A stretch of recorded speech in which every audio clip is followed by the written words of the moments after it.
achievable future we build together. We recognize the multifaceted landscape you navigate. To our Gen Zs, you are the digital natives, the innovators, the advocates for mental health and climate action. Yet you face a world of economic uncertainty and rapid change. To the generation coming after you, you are growing up in a world of both limitless digital possibilities and complex global challenges. This conference is designed for you all. The breakout sessions would enable you to express yourselves, learn, and discuss the future of this country. This is a gathering of the future, by the future, and to discuss the future. To ignite your potential by providing master classes and workshops that equip you with tangible future skills. To inspire change by creating a platform for robust dialogue where your ideas can challenge the status quo and influence national policy. To connect you to mentors, partners, and resources that can turn your innovative ideas into viable enterprises and movements. To celebrate you through the National Youth Awards, recognizing those who are already lighting the way. This is more than a conference. This is more than speeches. The exhibition stands are not just for display. They are for deal making. The networking sessions are for building your next founding team, for building your next businesses. The conversations you start here must continue in your communities, your schools, your digital spaces long after this conference is over.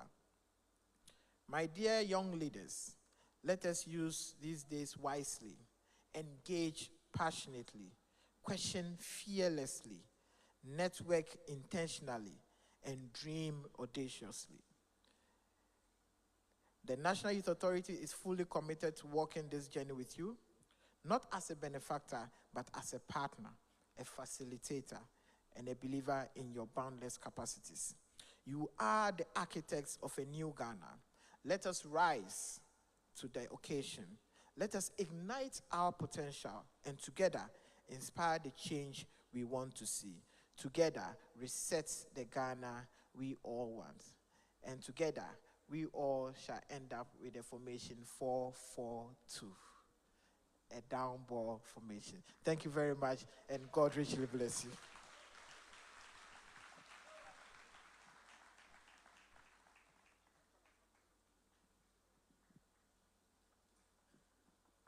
Thank you. Ladies and gentlemen, make some noise for the CEO of the NYA. Lawyer, architect, politician, the Honorable Osman Ayariga, with his very popular formation 4-4-2. Down ball, short passes. It's the best strategy to win any football game. Ladies and gentlemen, the Member of Parliament for the K2 North constituency, the Honorable Eric Edemegbana, has just joined us. Let's make some noise for him. I also see the Head of Corporate Affairs for the Student Loan Trust Fund, the Honorable Obeng Ejeni Mbwatan. Round of applause for him as well. Thank you. Ladies and gentlemen, at this juncture, before I invite the next person, let's quickly do a roll call. Do we have all of the 16 regions in the house? Are you sure? Are you sure? So I'm told that there is some little gift for the region that is fully represented here. So the region with the loudest noise would be walking away with some gifts. Are you ready? Are you ready? Do we have Greater Accra in the house?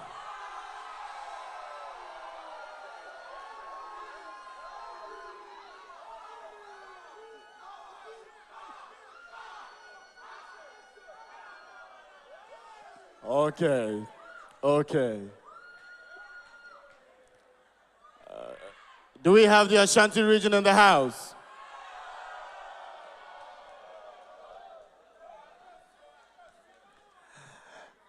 Do we have the Western region in the house?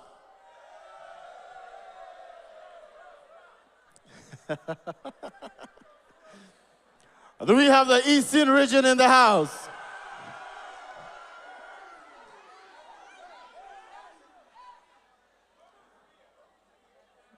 If I don't hear the loudest noise on this one, then I don't know what possibly happened. Central region, are you in the house?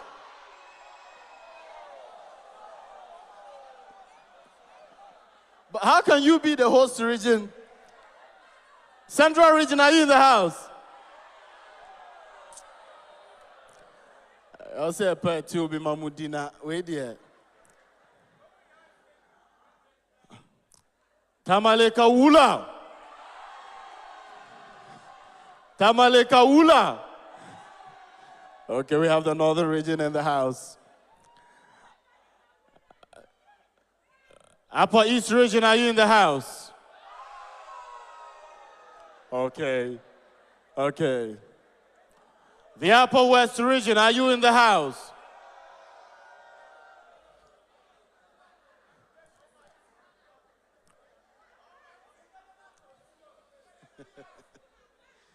So nobody is going to challenge the Greater Accra. What is happening?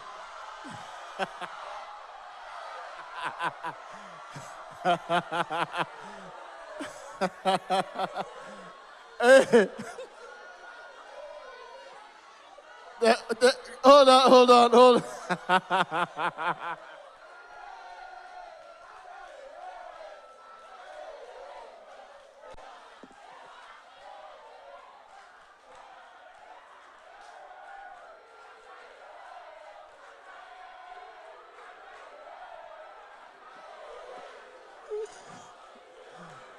Thank you. Thank you. Thank you. Thank you. Thank you. Thank you. Thank you. Thank you.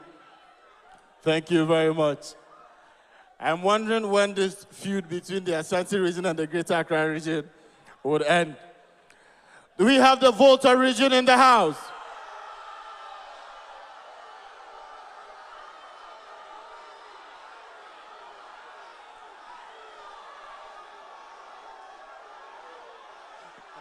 Wow.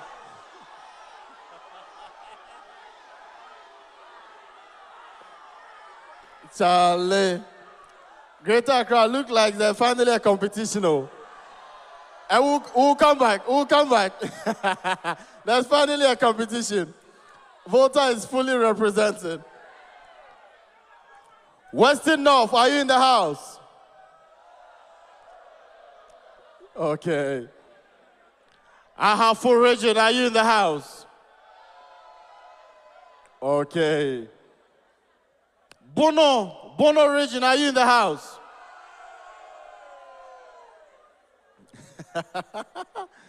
Bono East, are you in the house? Okay. OT region, are you in the house?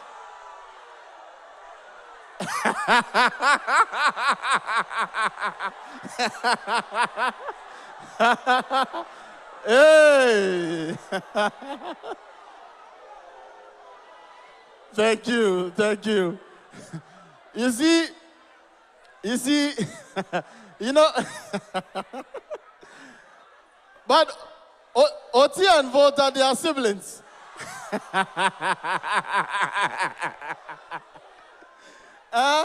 Oti and Volta are siblings. No. But Greater Accra, you know, if we were to do a combination of the regions that were split,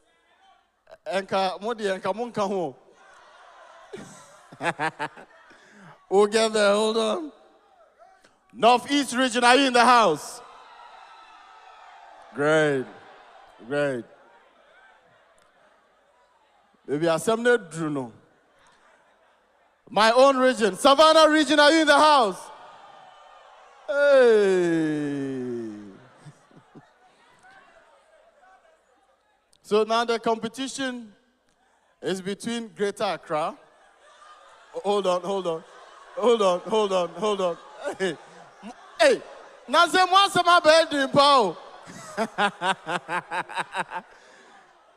The competition now is between the Greater Accra region, the Ashanti region, and the Volta region. So, who will come back? Who will come back? Eastern region, are you in the house?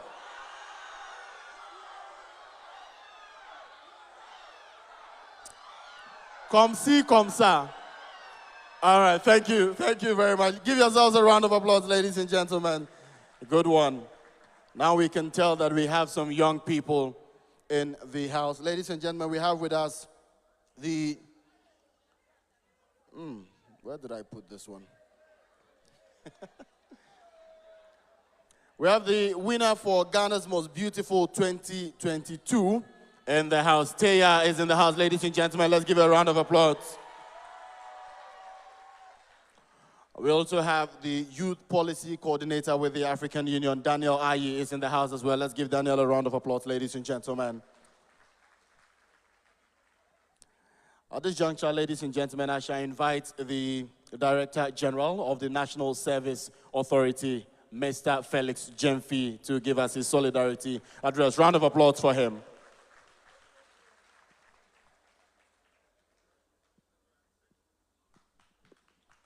Let's keep clapping, let's keep clapping, let's keep clapping as he joins us.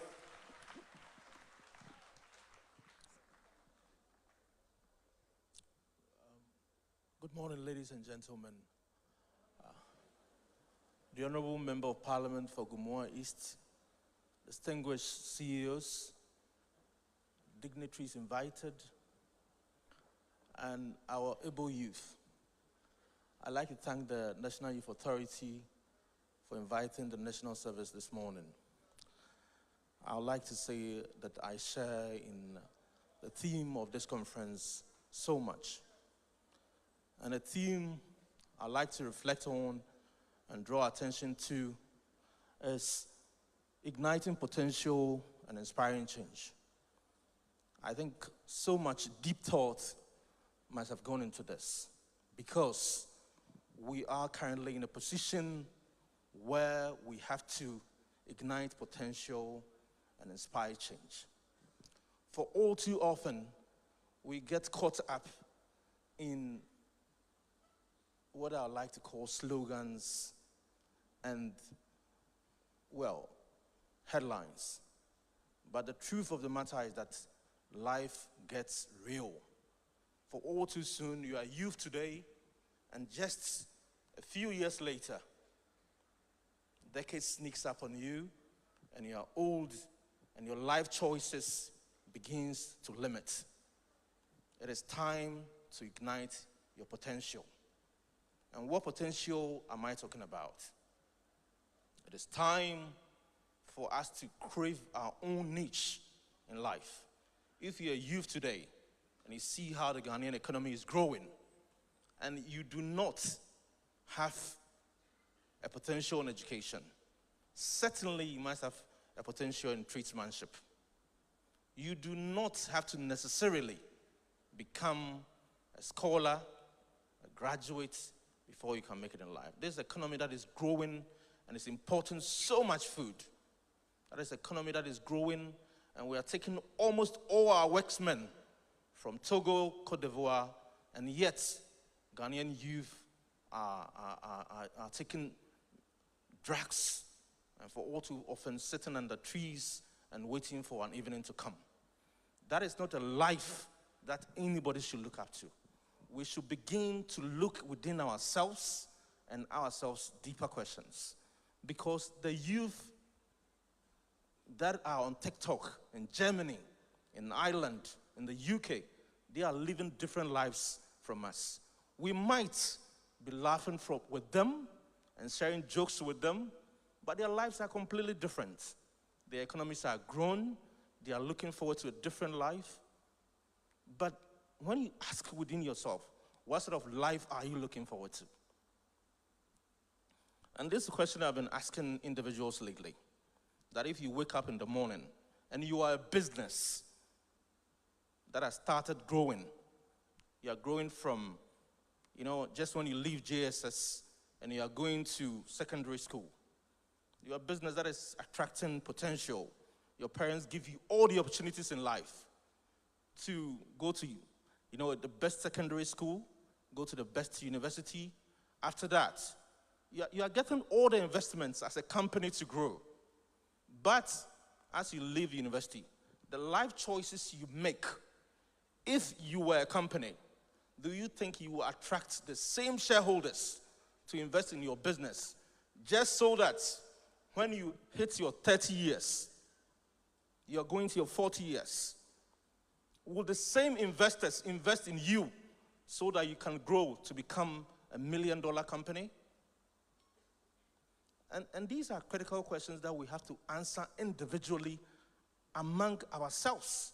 These are not questions that will have to be answered for by the Minister for Youth Development and Empowerment, because as a government minister, he will create all the opportunities for you.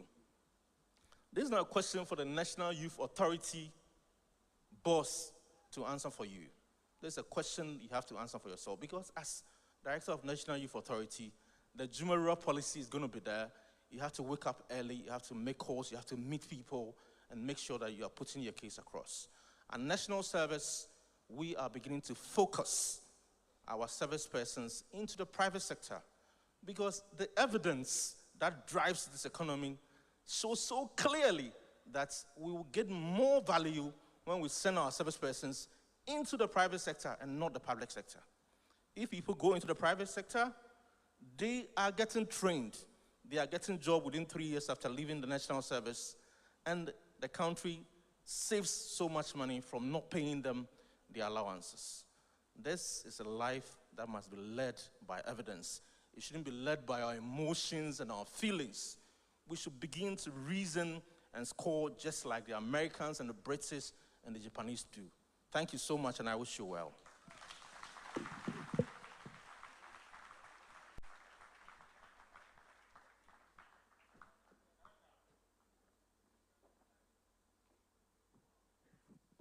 Let's do it better for him, ladies and gentlemen. Another round of applause.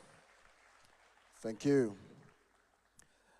At this juncture, ladies and gentlemen, I shall also acknowledge the presence of Mr. Sherif Gali. He is the CEO of the Ghana Chamber of Young Entrepreneurs. He is also a board member of the National Youth Authority and the lead of the Ghana Youth Federation, GYA. A round of applause for Mr. Sherif Gali, ladies and gentlemen. I shall now invite the Deputy CEO of the National Entrepreneurship and Innovation Program, Madame Joanne Selassie Ahado, to give us her solidarity message from the NEIP. Let's give her a round of applause. If you don't clap, you won't get money for your businesses. So, thank you.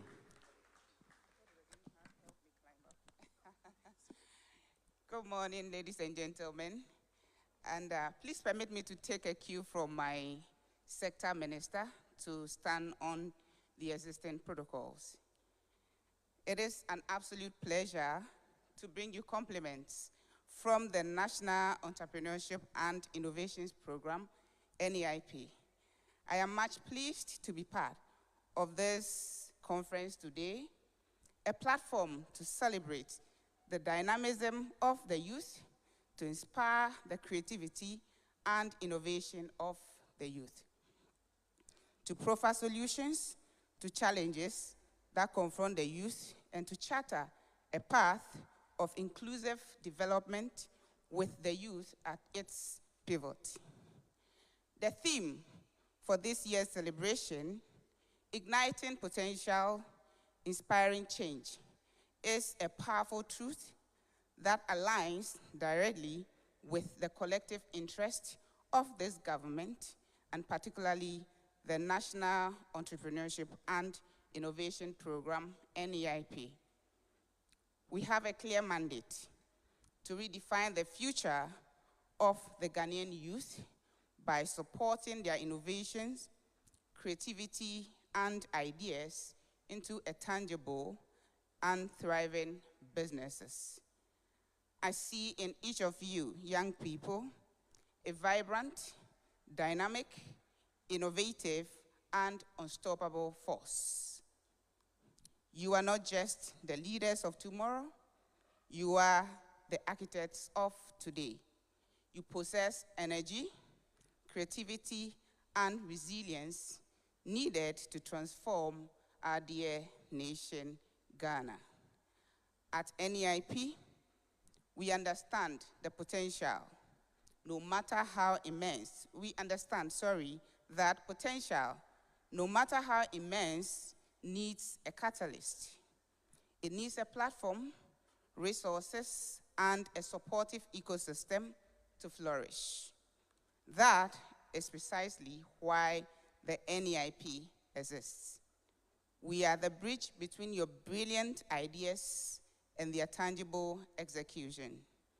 We are the hand that helps you up, the mentor that guides you, and the financier who believes in your vision. Our purpose is to dismantle the barriers to entrepreneurship and innovation, ensuring that every young Ghanaian has an equal opportunity to succeed as a business person. A key component of the commitment at NEIP is the Ejumara program. Through the Ejumara program, we are actively working to support at least 10,000 young Ghanaian youth-led businesses annually. We are providing beneficiaries with crucial business advisory services, giving you the knowledge and tools to manage your businesses effectively. We are creating pathways for market access, ensuring that your businesses, products, and services reach customers, both locally and internationally. We are also providing dedicated mentorship, connecting you with experienced professionals who are dedicated, who can guide, you on your journey. And most critically, we are providing the necessary funding to enable you grow from a startup to a thriving and sustainable business.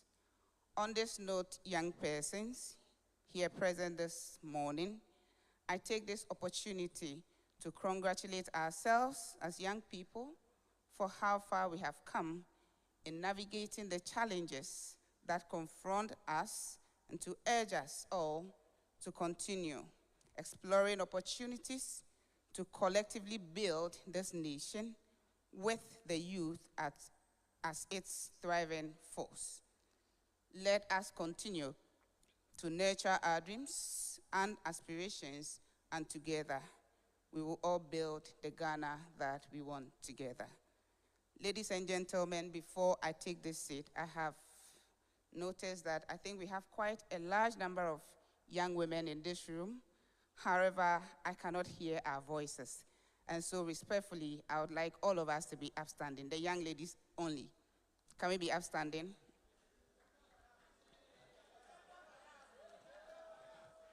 At NEIP, we believe in gender inclusivity. So the voices of the men in this room cannot overshadow that of those of the women. And so we are going to do something briefly, okay?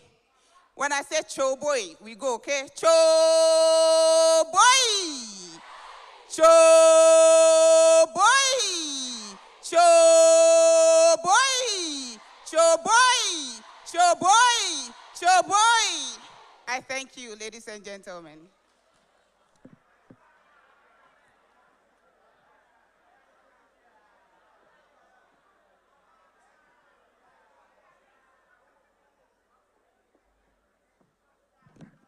Thank you very much, Madam Joanne Selassie Ahiawodo, the Deputy CEO of NEIP, National Entrepreneurship and Innovation Program.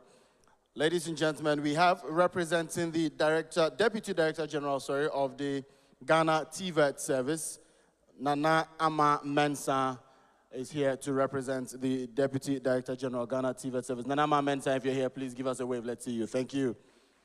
God bless you. At this juncture, ladies and gentlemen, I shall invite, but before that, let's take a short musical interlude, right? The room needs a little entertainment. Kwampa, are you ready for us? Kwampa, please give us something. Let's give Kwampa a round of applause once again, ladies and gentlemen. All right. Thank you. Thank you. So, ladies and gentlemen, we want to do this together, right? It's a song by a Ghanaian ethnomusicologist, now of blessed memory, Dr. Ephraim Amu. It's a very popular song, but let's know that the development of the country, we all have a role to play. Very simple song. Let's do it together, all right? All right. Yenga raya sasini, eya buodinde mayeng, boja na num shiego nyante to ho mayeng. Edomene wososo, sayebe be atuaso, dim get traso konto grane apese. Edie brandem amaya sase hodo atom se. Omano sepeye yo, omano sereye yo, eyese na ose, oman fobrane, omano sepeye yo, omano sereye yo, eyese na ose, oman fobrane tre. Mese yanga raya sasene, eya buodinde maye, bujana na numshi go kateto ho maye. Edomene wososo, say a baby atuaso, Nimian traso, conton grane ape. Hey, is that Rita Cram sing? And it is Amaya Sase Hodo Atom say. Omano Sepeyo, Omano Serio, Ayesena Ose, Oman Fobrane, Omano Sepeyo, Omano Serio. Oman for Brane, Ghana will say, yeah, Ghana will say, yeah, Ghana, oh, yeah, Ghana, oh, yeah. Oh, we are the youth, right? Oh, and there's a lovely music tradition called a special Jama session. Are you ready for this? We're just doing this in a few minutes. If you love Jama, join us right here in front. Let's do this for the few minutes, all right? What's the Upegana? What's the Upegana? Ghana na Ubena. What's the Upegana? Ghana na Ubena. What's the Upegana? Pagana, Ghana, na Ubena, Oseo Pagana, Ghana, na Ama fue Ghana, neba no monje, monje, Ghana, neba no monje, Ama fue Ghana, neba no monje, monje, Ghana, neba no monje, Ama fue Ghana, neba no monje, monje, Ghana, neba, Ghana, Ghana, Ghana, Ghana, Ghana, mama, mama, Ghana, mama, mama, ah, Ghana, Ghana, Ghana, Ghana, Ghana, mama, Ghana, mama, Eka choboya, choboya, choboya, choboya. One logo la, one logo la, one logo la, one logo la. So we are going to do something wonderful. With the one logo line, we are going to the back and then we'll come back to the front, all right? We are taking the logo line to the back and then we'll come back to the front. We are the national youth and let's do this together. One logo la. One logo la, la la la la la la la la la la la la la la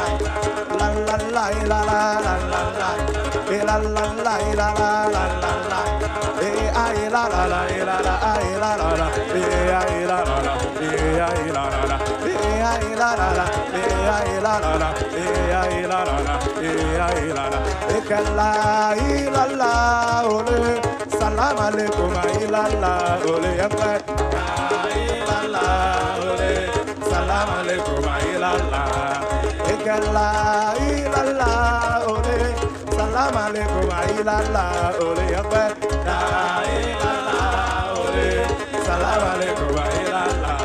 Come on. Last one. Sewayabo. Yefe pambana yabo sewa. Yefe kanana yabo sewa. Pamba yango sewa yabo. Yango sewa yabo. Yefe kanana yabo sewa. Yefe kanana yabo sewa. One more time. Sewa yabo. Sewa yabo. Yefe kanana yabo sewa. Yefe kanana yabo sewa. Pamba yango sewa yabo. Yango sewa yabo. Yefe pambana yabo sewa. Yefe pambana yabo sewa. Abo bo bo bo bo bo abo bo bo bo bo. Ebo bo ebo bo ebo bo. Abo bo bo bo bo bo abo bo bo bo. Ebo bo ebo bo ebo bo. Abo bo bo bo bo bo abo bo bo bo. Ebo bo ebo bo. Area. Yeah, abo bo bo bo bo bo abo bo bo bo bo. Ebo bo ebo bo ebo bo. Thank you.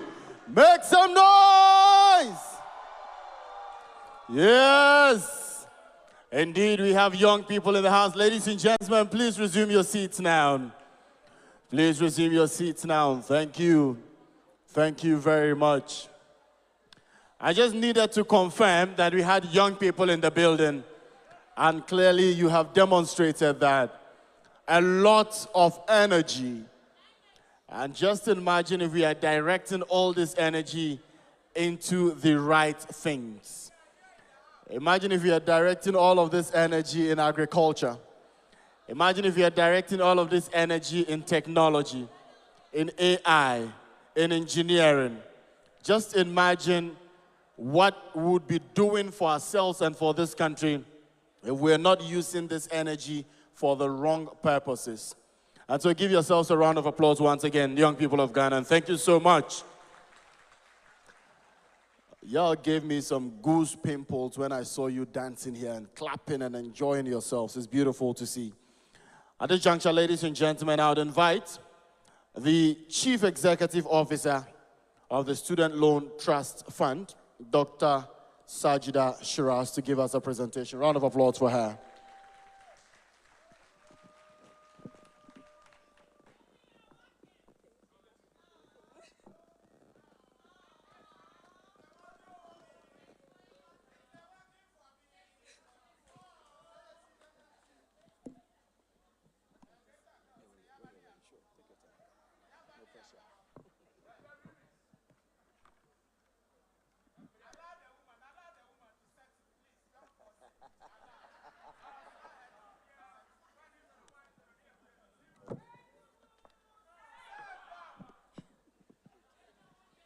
Hello.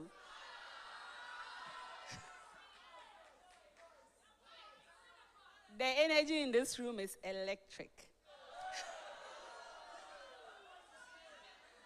Honorable Ministers of State and Members of Parliament present, the Chief Executive Officer of the National Youth Authority, my brother Osman Abdullahi Ayarga Esquire, colleague heads of agencies present, distinguished invited guests, cherished young people of Ghana, ladies and gentlemen, a very good morning to you all.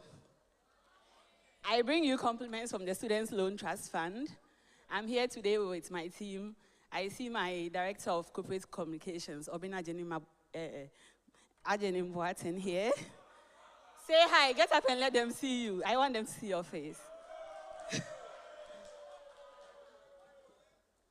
It is a profound honor to join you today at this year's National Youth Conference under the theme, Igniting Potential, Inspiring Change, to present to you our work at the Students Loan Trust Fund and how it fits into the broader agenda of President John Dramani Mahama to equip the young people of Ghana with the skill sets and competences they need to unlock their potential, ensure their global competitiveness, catalyze change, and shape the future of our nation.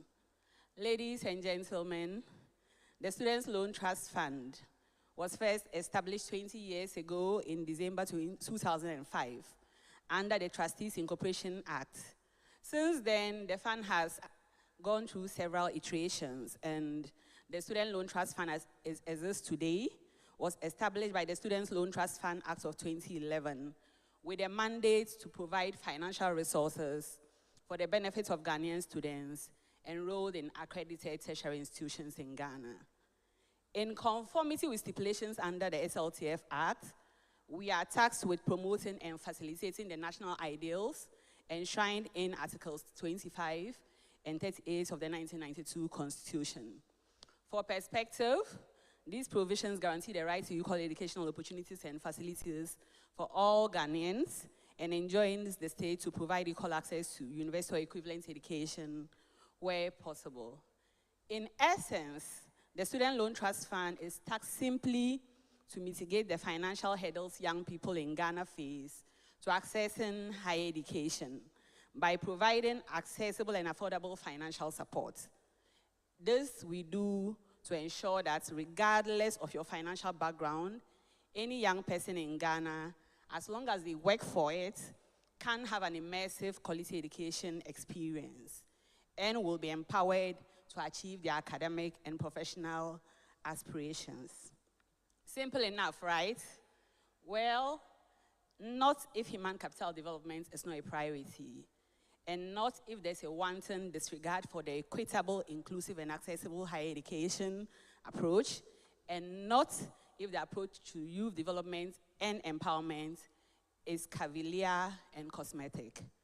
The Students' Loan Trust Fund that was bequeathed to the government of President John Dramani Mahama on the 7th of January 2025, like many institutions of state, unfortunately, was a dying institution. We approve students. I'm saying we because I bear ownership of it now, even though I was not there at the time.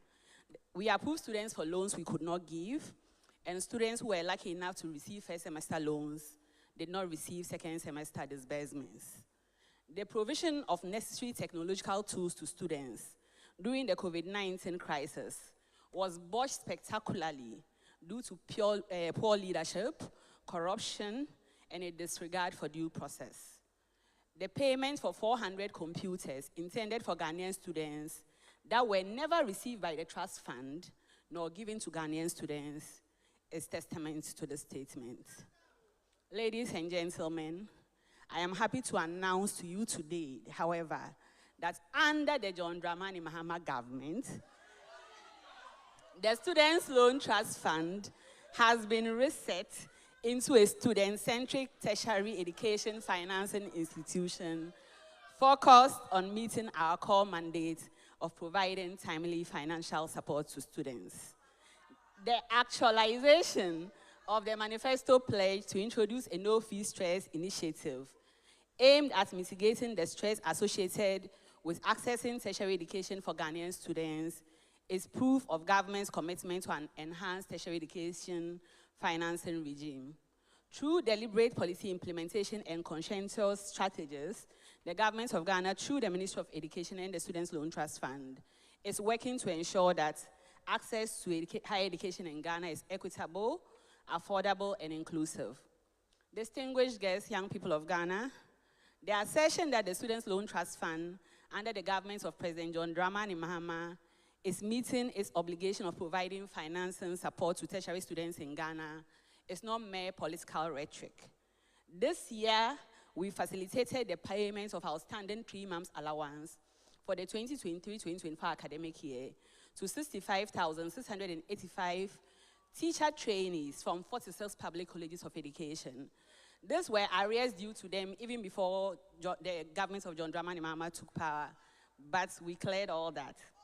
We disbursed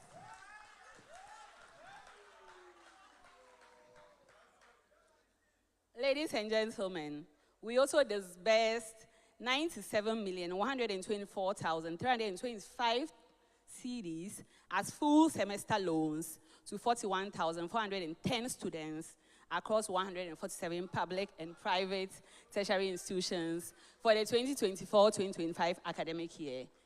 And we have also facilitated the payment of 5 months teacher training allowance to 60,327 students across 47 public colleges of education. Distinguished guests, starting April 29, 2025, we rolled out the No Fee Stress application portal to begin the implementation for the No Fee Stress initiative. We have, at this day, or at the time of the close of the application, we received a record 207,088 applications for reimbursements. I'm proud to say that I give my team great thanks because this application portal was developed fully in-house, and I'm glad to see that we are extra motivated to meet our mandate of providing financial support to students. And to ensure that the support that we intended to give to students reached only eligible students, we created a separate portal, which we call the Tertiary Institutions Portal, for institutions to upload the data of first-year students enrolled for the 2024-2025 academic year. Based on the enrollment data of 178,745 that we received from schools, 165,933 applicants were deemed to be duly enrolled for the 2024-2025 academic year. And so far, we have validated 143,861 students, and a total of 289,287,622 cedis has been used to reimburse a total of 120,222 students. The remaining 20,072 students who have validation issues have issues related to name mismatches, institutional mismatches, disability mismatches, and students' number mismatches. I say all this to assure you that every eligible student who applied for the No Fee Stress initiative is accounted for, and we are working diligently to resolve these issues and ensure that anybody who qualifies for it gets their no academic fee reimbursements. You have my word.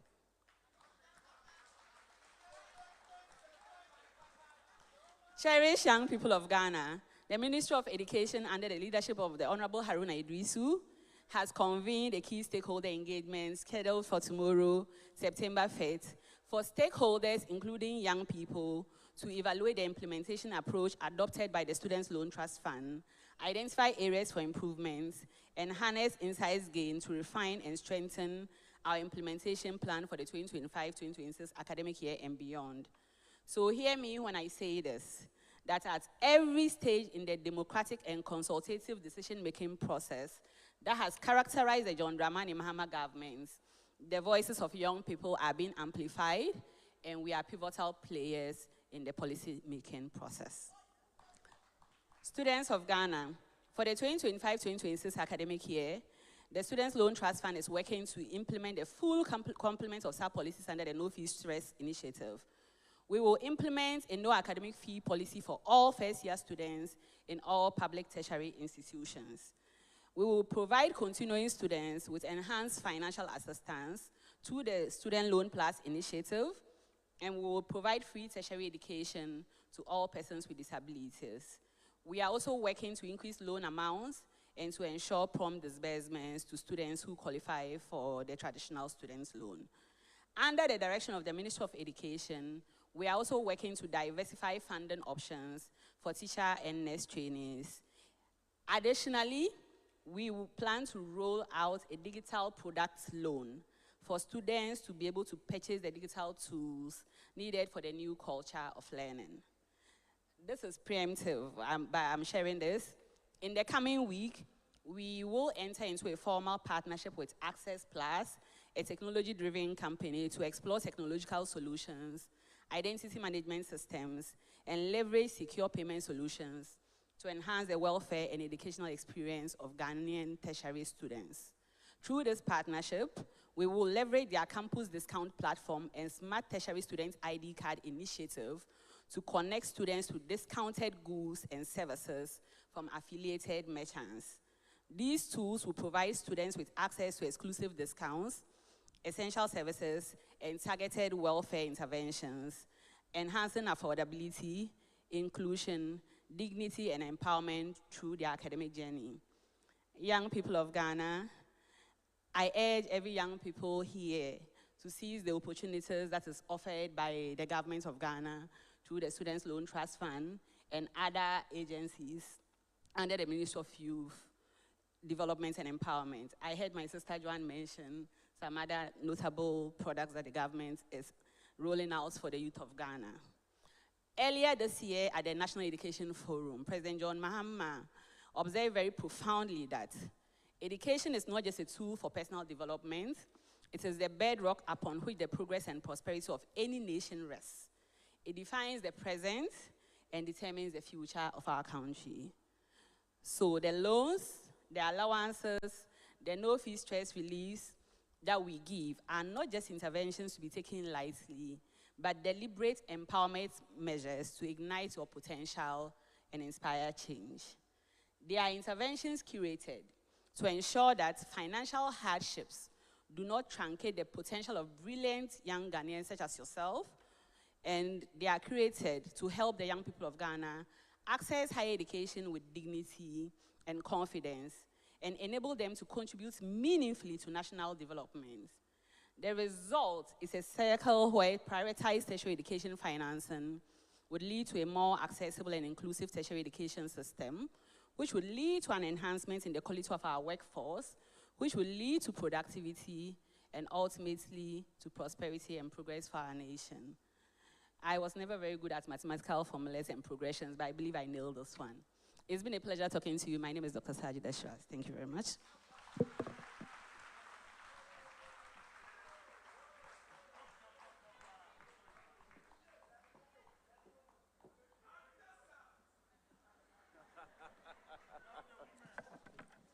Atasa, I like that one. Round of applause, ladies and gentlemen, for the CEO of the Student Loan Trust Fund, Dr. Sajida Shiraz. Young, brilliant. A round of applause for President John Dramani Mahama, ladies and gentlemen. He said it, and he has done it. We will now take a cultural performance, ladies and gentlemen, from the Enidaswo Cultural Troupe, coming all the way from the Ashanti region. Ladies and gentlemen, let's welcome them with a round of applause. Enidaswo Cultural Troupe.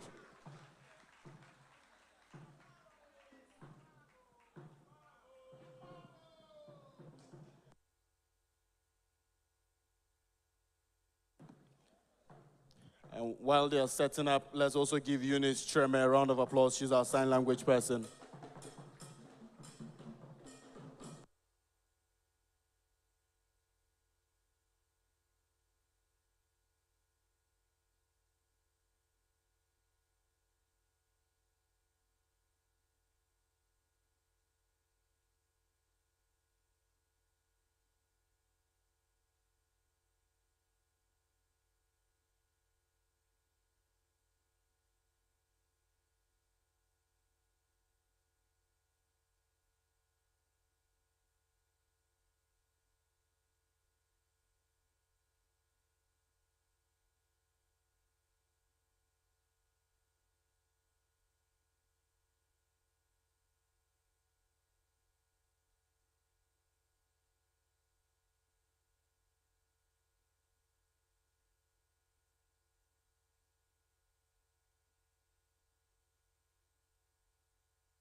Piao.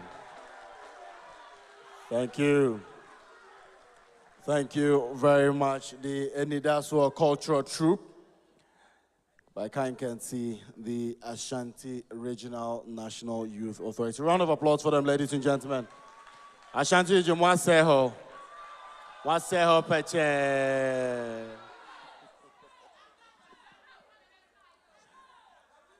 Ladies and gentlemen, quick announcement. If you have by chance come across a mobile phone, it's a Samsung Galaxy A16. It's a Samsung Galaxy A16. If you have by chance come across it, please and please and please make it available. We beg you. Samsung Galaxy A16.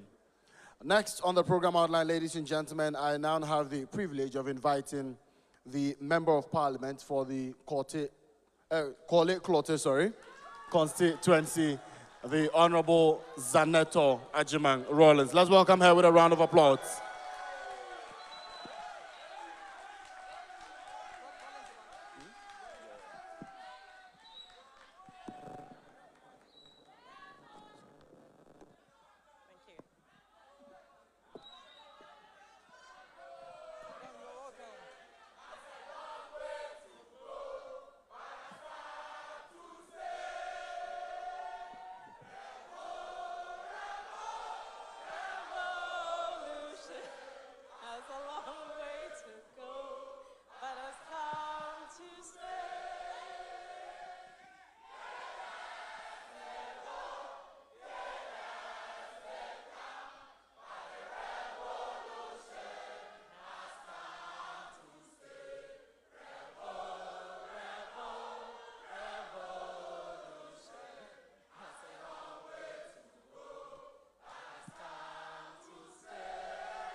Cho boy.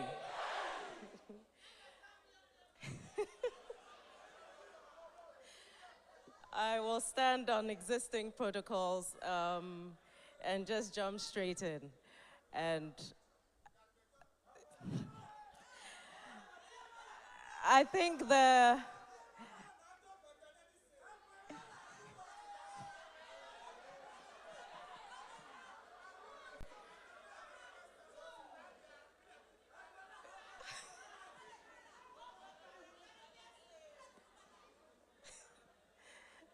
CEO, today I'm in trouble, eh?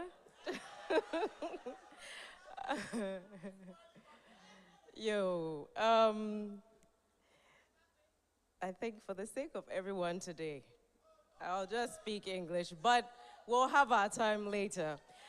The song that we sang right now, I think, is an indicator of where we are as a nation. This is a youth revolution. Don't run away from the word revolution. A revolution is just talking about something that is evolving and moving forward. And that is what this is all about. So if today we are celebrating our youth under the leadership of His Excellency President Mahama with our NDC government in power, it's to let you know that we recognize the value of our youth. This is indeed a youth revolution. Earlier this year, my constituency was very privileged to host the NYA in their first encounter with the youth, with the public. And I'm very pleased to say that in addition to many masters of trade who have been signed on, we have several persons living with disability, especially among the hearing impaired community, who have been signed on. And I would like to say thank you very much for that level of inclusivity that you have shown. It's one thing to say you'll do something, and it's a totally different thing to deliver. And it's not as easy to onboard people from different walks of life through a digital portal and expect that you will have the numbers you're looking for. And so if you've achieved this, I think it's worth celebrating, because if we're talking about digitization and digitalization, and we can't get our people to onboard the systems through these means, it means we're not achieving our objective. And so I think that this is very important. Most people here, if you have a phone that is not a YAM, please raise your hand. Not a YAM. Okay, so which means that potentially every single one of you can actually help someone to get onto the portal for NYA. We can all help to bring the youth on board, because the fact of the matter is our continent, our country has a huge youth population. And based on people's assessment in terms of security, that is a threat. But what we're doing here is turning that threat into an opportunity for nation building, for resetting, for transformation. And it's an opportunity for us to put our heads together. Because this is not a government that rolls out programs without your input. You're here, make your voices heard. When we enter the breakout sessions, make sure your opinions are heard. If you have a feeling that something that we're doing, we're not doing it well enough, give us your solutions. It's good to bring the challenges, but it's even better to provide the solutions that you have. And so if we're meeting today, I would ask you to all take great participation as we dance and as we sing and have fun. Let's also remember that we're here representing those who couldn't come from the various regions. And when we go back, let's take back what we have learned, the new things we've come up with, and share with those who may not have had the privilege of being here today. I would like to also acknowledge and give my thanks to all those who spoke before me. Indeed, you have really empowered our knowledge base. I've learned a lot just sitting there alone about some of the opportunities. I wasn't quite sure whether to squeeze myself into the youth group so I can avail of some of the opportunities. But I think there are a lot of people in my constituency who will benefit from what is being offered here today. My dear comrades, ladies and gentlemen, our being here today is not by chance. A lot of work has gone into this.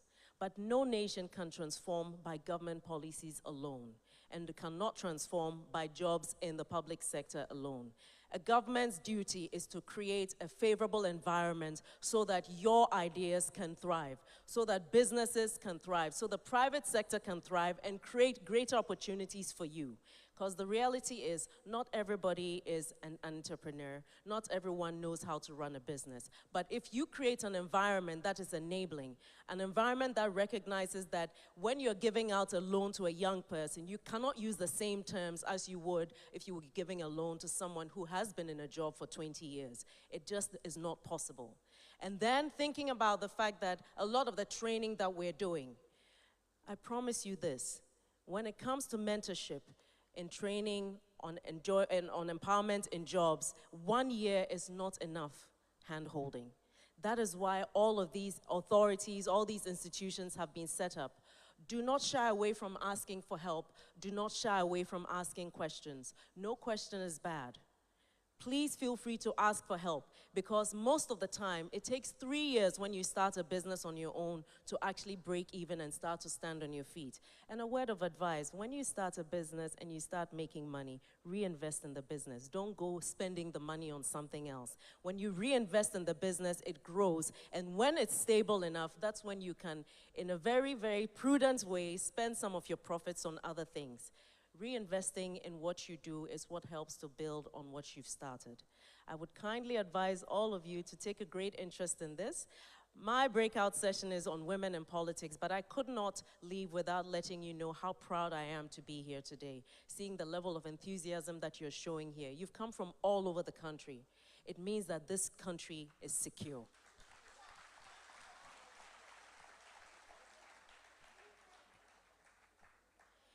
We can have all the amazing institutions and all the amazing agencies, but if we don't build on the human capacity, we will not achieve anything. And so take advantage of opportunities to learn, to build your capacity, to improve upon your skills, because those are the things that will help you to build this country, because the future is yours. Today, you have leaders who are standing before you, who are telling you about the future. But you are the ones who start today. The future starts today. You are the future. So make it happen. This country is yours. We can only do so much, and you have to do the rest. It's a combination, your hands, our hands, put together, building together, and making this country everything that we desire for it to be. And I would like to, for the last piece of advice, let us not allow ourselves to be dragged into generational feuds and conflicts. You are in Ghana today, and I can assure you, you have no idea what it means to be in a country where there is war. Let us not take it for granted. Do not allow people making reckless statements to lead you into disrupting a potential future that you have. The peace that we enjoy here is what is allowing us to sit in this room today without worrying about whether anybody is going to come in here and kill us.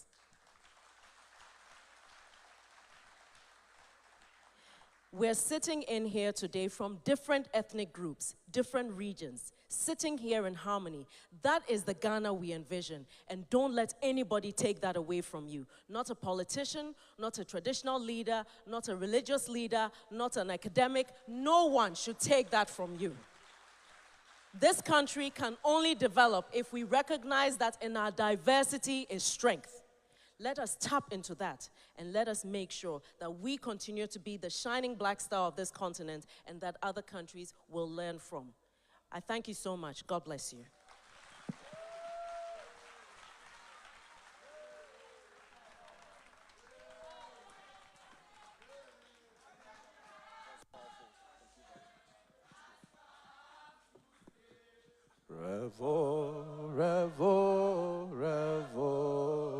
Revolution has a long way to go, but has come to stay.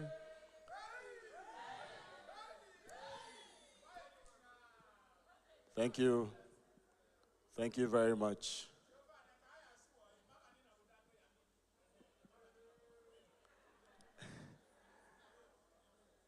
I'm so starstruck. I had goose pimples listening to her. That was a very powerful statement. Let's give her a round of applause once again, ladies and gentlemen. And I'm glad that she drew our attention to the fact that as young people, we must not, and we should not, and we ought to promise ourselves that we will not allow anybody drag us into any generational fight or conflict. Don't let people have their enemies. Don't go and join them. All right? If your father and his friend being some years ago had their issue, it's their business. It's not your business. So let them be on their own, and let us build the Ghana that we want together. Give yourselves a round of applause, ladies and gentlemen. Of course, next week in the northern regions, we will be celebrating the Damba Festival. And so I take this opportunity to invite all of you to the northern regions to participate in the Damba Festival. That's right. See you. I hope you've had your people. Ladies and gentlemen, representing the CEO of the Youth Employment Agency, we have the Deputy CEO, Mr. Abubakar Abdul Kudus Sana. He'll be delivering a speech on behalf of the CEO of YA. Let's welcome him with a round of applause. And as he joins us, please, the panel, kindly get ready. We'll have the panel discussion just after his address. Thank you very much. A round of applause for him, please.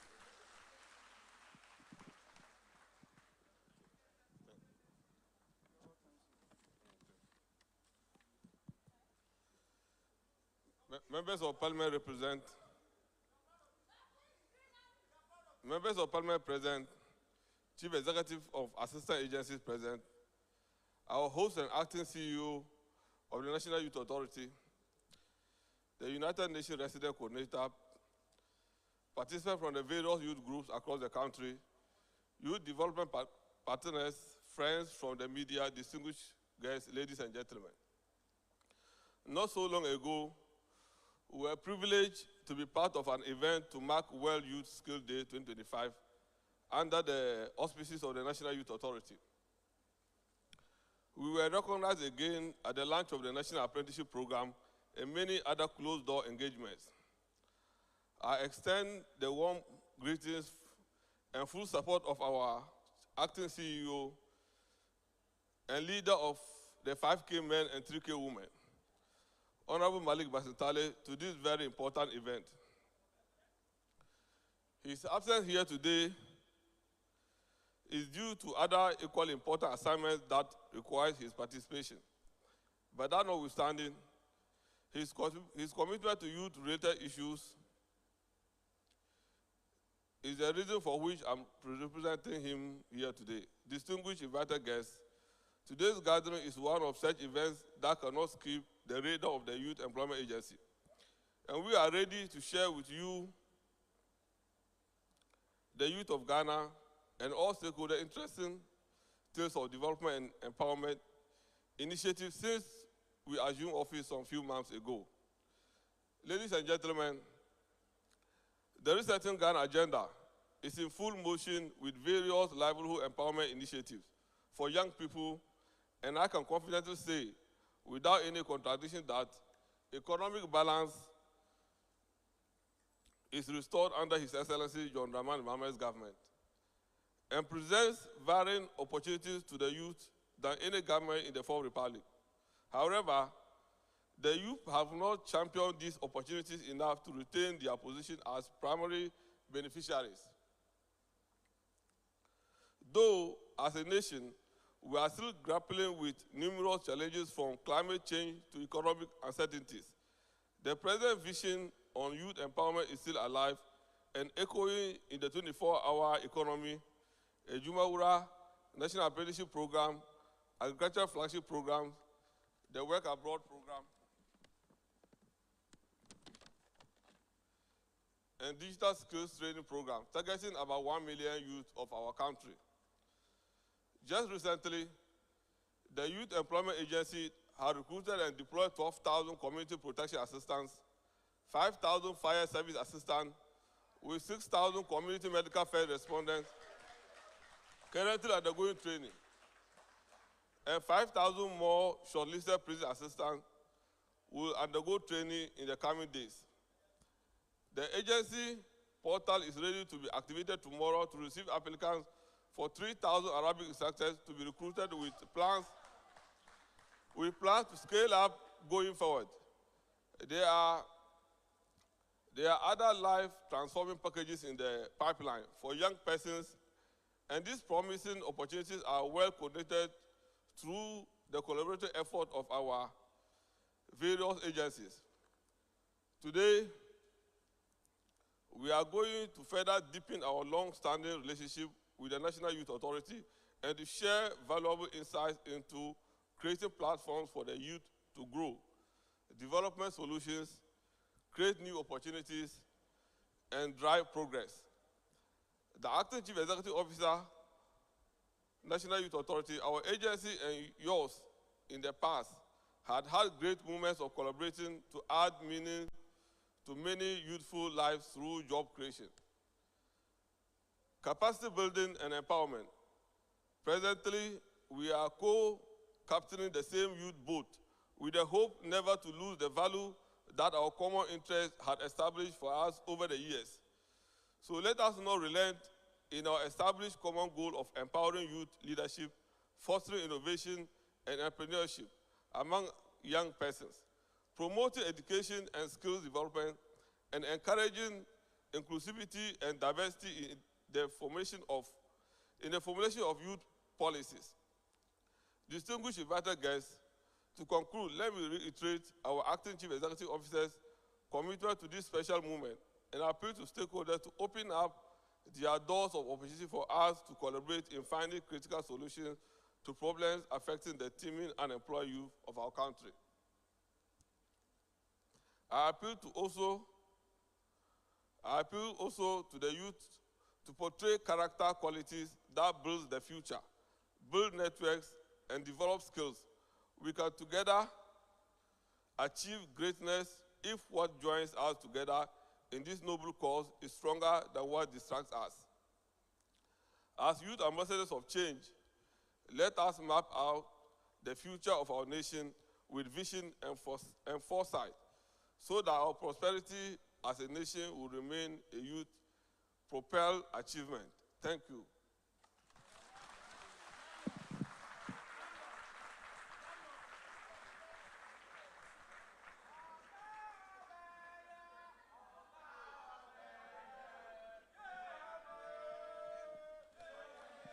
Thank you.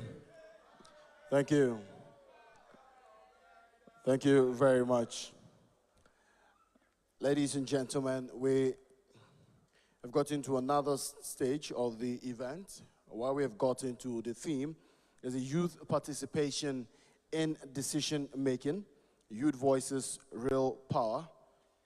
And we shall invite to give us the opening remarks the Deputy Country Representative of UNFPA, Dr. Emily Sandra Napambo. Let's give her a round of applause, ladies and gentlemen.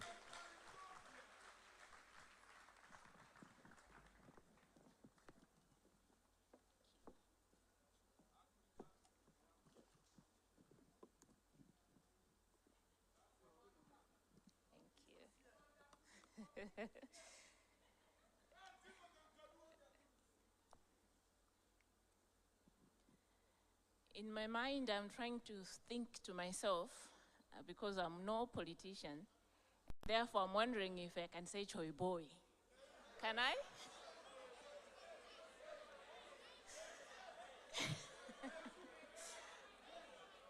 But because I'm not a politician, maybe I have to whisper, Choi Boy. But the most interesting part is that I've created my own imagination on what it means. I think Choi Boy means you are all beautiful and you are brilliant minds. Is it not?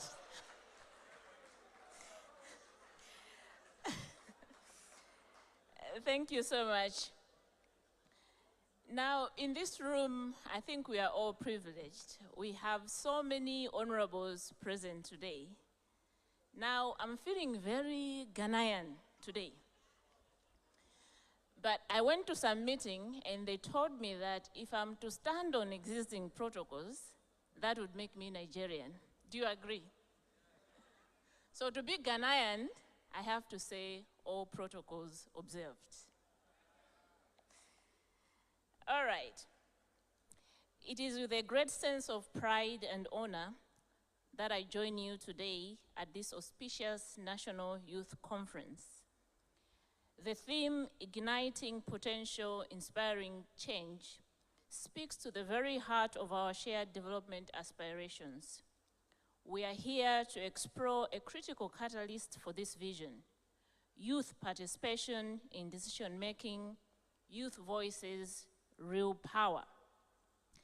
This session is an invitation to envision together the architecture that can actually amplify youth voices, transforming their energy and ideas into tangible policy and a more prosperous future for all. Across the globe, we are witnessing a powerful evolution in how we engage with young people. The conversation is shifting away from symbolic inclusion towards authentic partnerships. Meaningful youth participation, as championed by many global frameworks like that of UNFPA's My Body, My Life, My World, is a strategy about co-creation. It is the substantive inclusion of young people throughout the entire policy cycle, from the initial spark of an idea to its implementation and review. It is founded on the conviction that Ghana's remarkable demographic dividend can only be fully realized when its youth transition from being passive recipients of development to being its very active architects. The opportunity before us then is to systematically and sustainably embed their roles as indispensable partners in the grand project of nation building. To truly empower young people, who the United Nations Secretary General Antonio Guterres has rightly called the torch bearers of our future, our collective attention is naturally drawn to the pivotal role of state institutions. These are the arenas where the visions are translated into action. In the Parliament of Ghana, there is an opportunity to create a space where laws are not only made for the youth, but also shaped by the youth. At the level of MMDs, where development meets daily lives of citizens, the active involvement of youth ensures that local solutions are innovative, relevant, but also truly sustainable.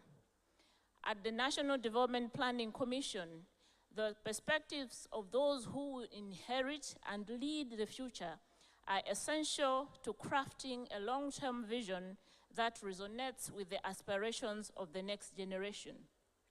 And through the Ministry of Finance, youth-sensitive budgeting can ensure national resources are strategically invested in areas critical for human capital development. Drawing from a rich tapestry of global experiences, we can envision a vibrant and inclusive governance framework for Ghana. Several promising pathways emerge for consideration, and I have 4 here. First is a landmark opportunity in affirmative action. A particularly potent pathway lies in legislating for inclusion. Ghana is uniquely positioned to become a regional leader by exploring a landmark Youth Representation in Governance Act. Such a forward-thinking legislative instrument could actually open doors for young people to only not be represented, but also be appointed at several government levels. Second is the power of formalized youth consultative bodies. Another promising avenue is establishing of a formalized youth consultative bodies. Imagine the impact of every key ministry and state agency being enriched with insights by dedicated young people through a youth advisory board, a technical resource providing structured, real-time inputs on policy and programs.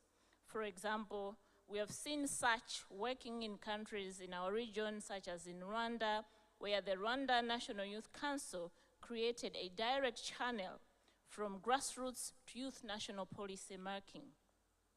Third is what has also been spoken before, harnessing digital technologies for e-participation.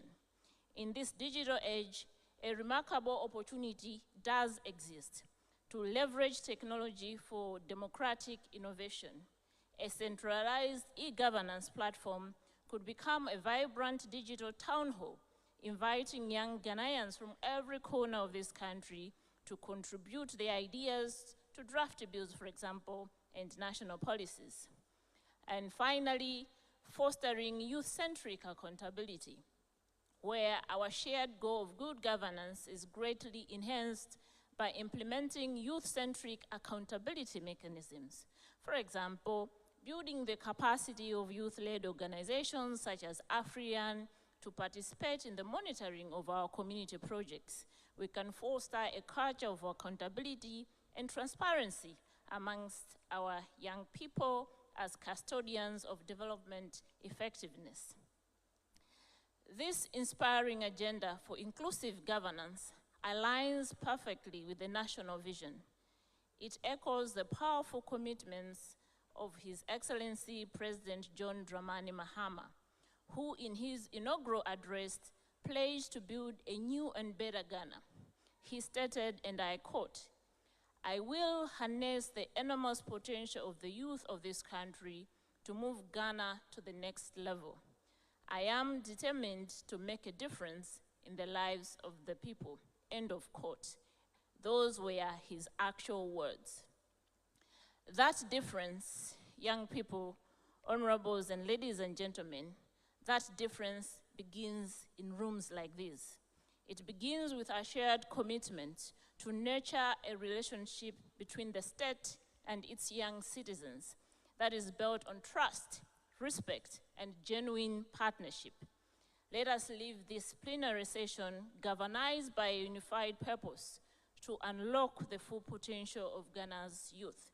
By doing so, we do not inspire to change, but we unleash it. To the youth of Ghana, your nation sees you, it believes in you, and it is ready to build a future together with you. Thank you so much for your attention.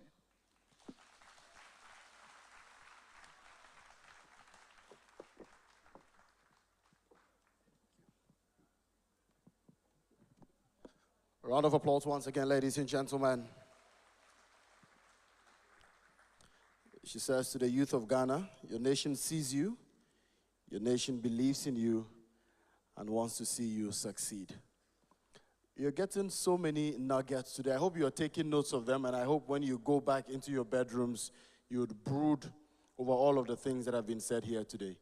It shouldn't be talk as usual. You just come and listen and go away. But act on all of the things that are being said inside this auditorium today. At this juncture, ladies and gentlemen, we shall now have a panel discussion. And so I would like to invite the Member of Parliament for the Bosome Freho constituency, the Honorable Nana Aye Asafo-Adjei. Let's welcome him with a round of applause.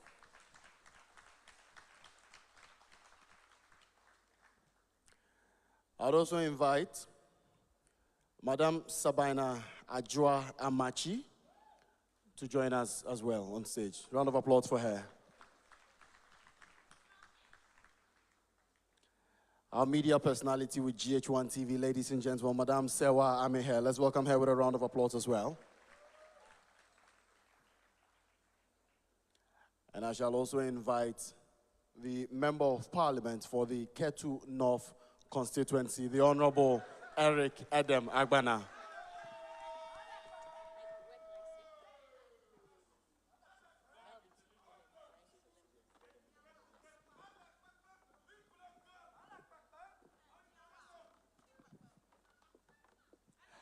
The moderator for this session is my colleague as well, Karen Na Oyo-Kote. Ladies and gentlemen, let's welcome her with a round of applause. So she's my co-host on the Wazor TV Breakfast Cafe. We are live every Monday to Friday, 7 a.m. to 10 o'clock a.m. Don't miss us when you're seated at home. We also stream live on Facebook and on YouTube. Let's give Karen a round of applause once again, ladies and gentlemen. And before the panel starts, I shall invite Mr. Sharif Gali to give us an exposition on the Ghana Youth Federation briefly. Let's welcome him with a round of applause.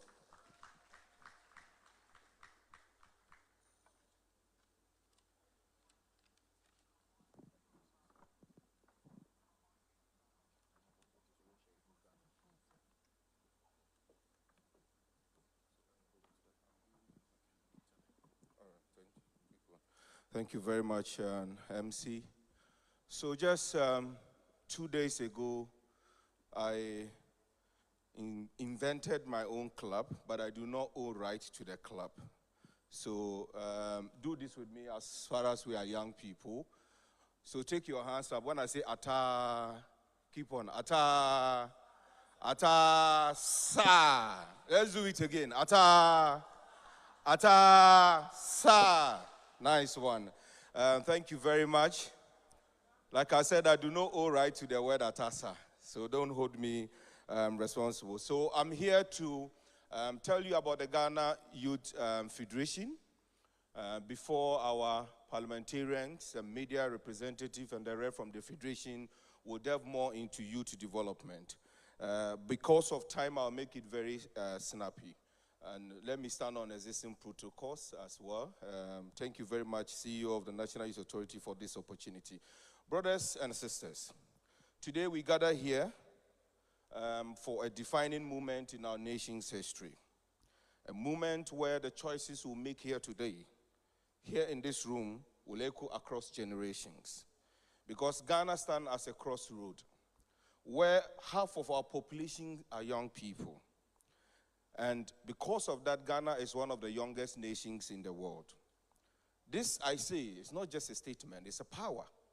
That if you have young people as half of your population as a country, that is true gold. That is true mine. That is investment. That means that you have the power to change things because young people are the ones who lead innovations. Young people are the ones who make new things happen. We are the ones they call the Gen Zs, the Gen whatever, but you are proud. Are you proud of yourself? Let's do Ata Sa. Thank you very much. But let me speak true to this. Having these huge numbers as a country, as a state, it's been far too long that youth voices have been scattered. Every now and then we hear youth voices in different silos, in different corners. Our energy is undermined. We see a country with a lot of young people, but we don't leverage the young people. We call them enthusiastic young people, yet we don't know what to do with these young people. We were told that we have a seat on the table that takes decisions. But I can tell you that we have been finding and looking for that seat until today. And as I say this, let me introduce you to the Ghana Youth Federation. The Ghana Youth Federation is not just an institution. It's a movement to unify the fragmented youth voices, to amplify the power of youth, and to mobilize the collective action of Ghana's transformation.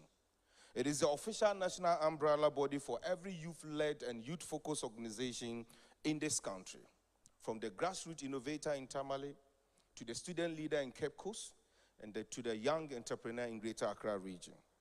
Anchored under the National Youth Authority Act 2016 at 939, the GYF is a statutory platform legally recognized, nationally coordinated, and democratically driven.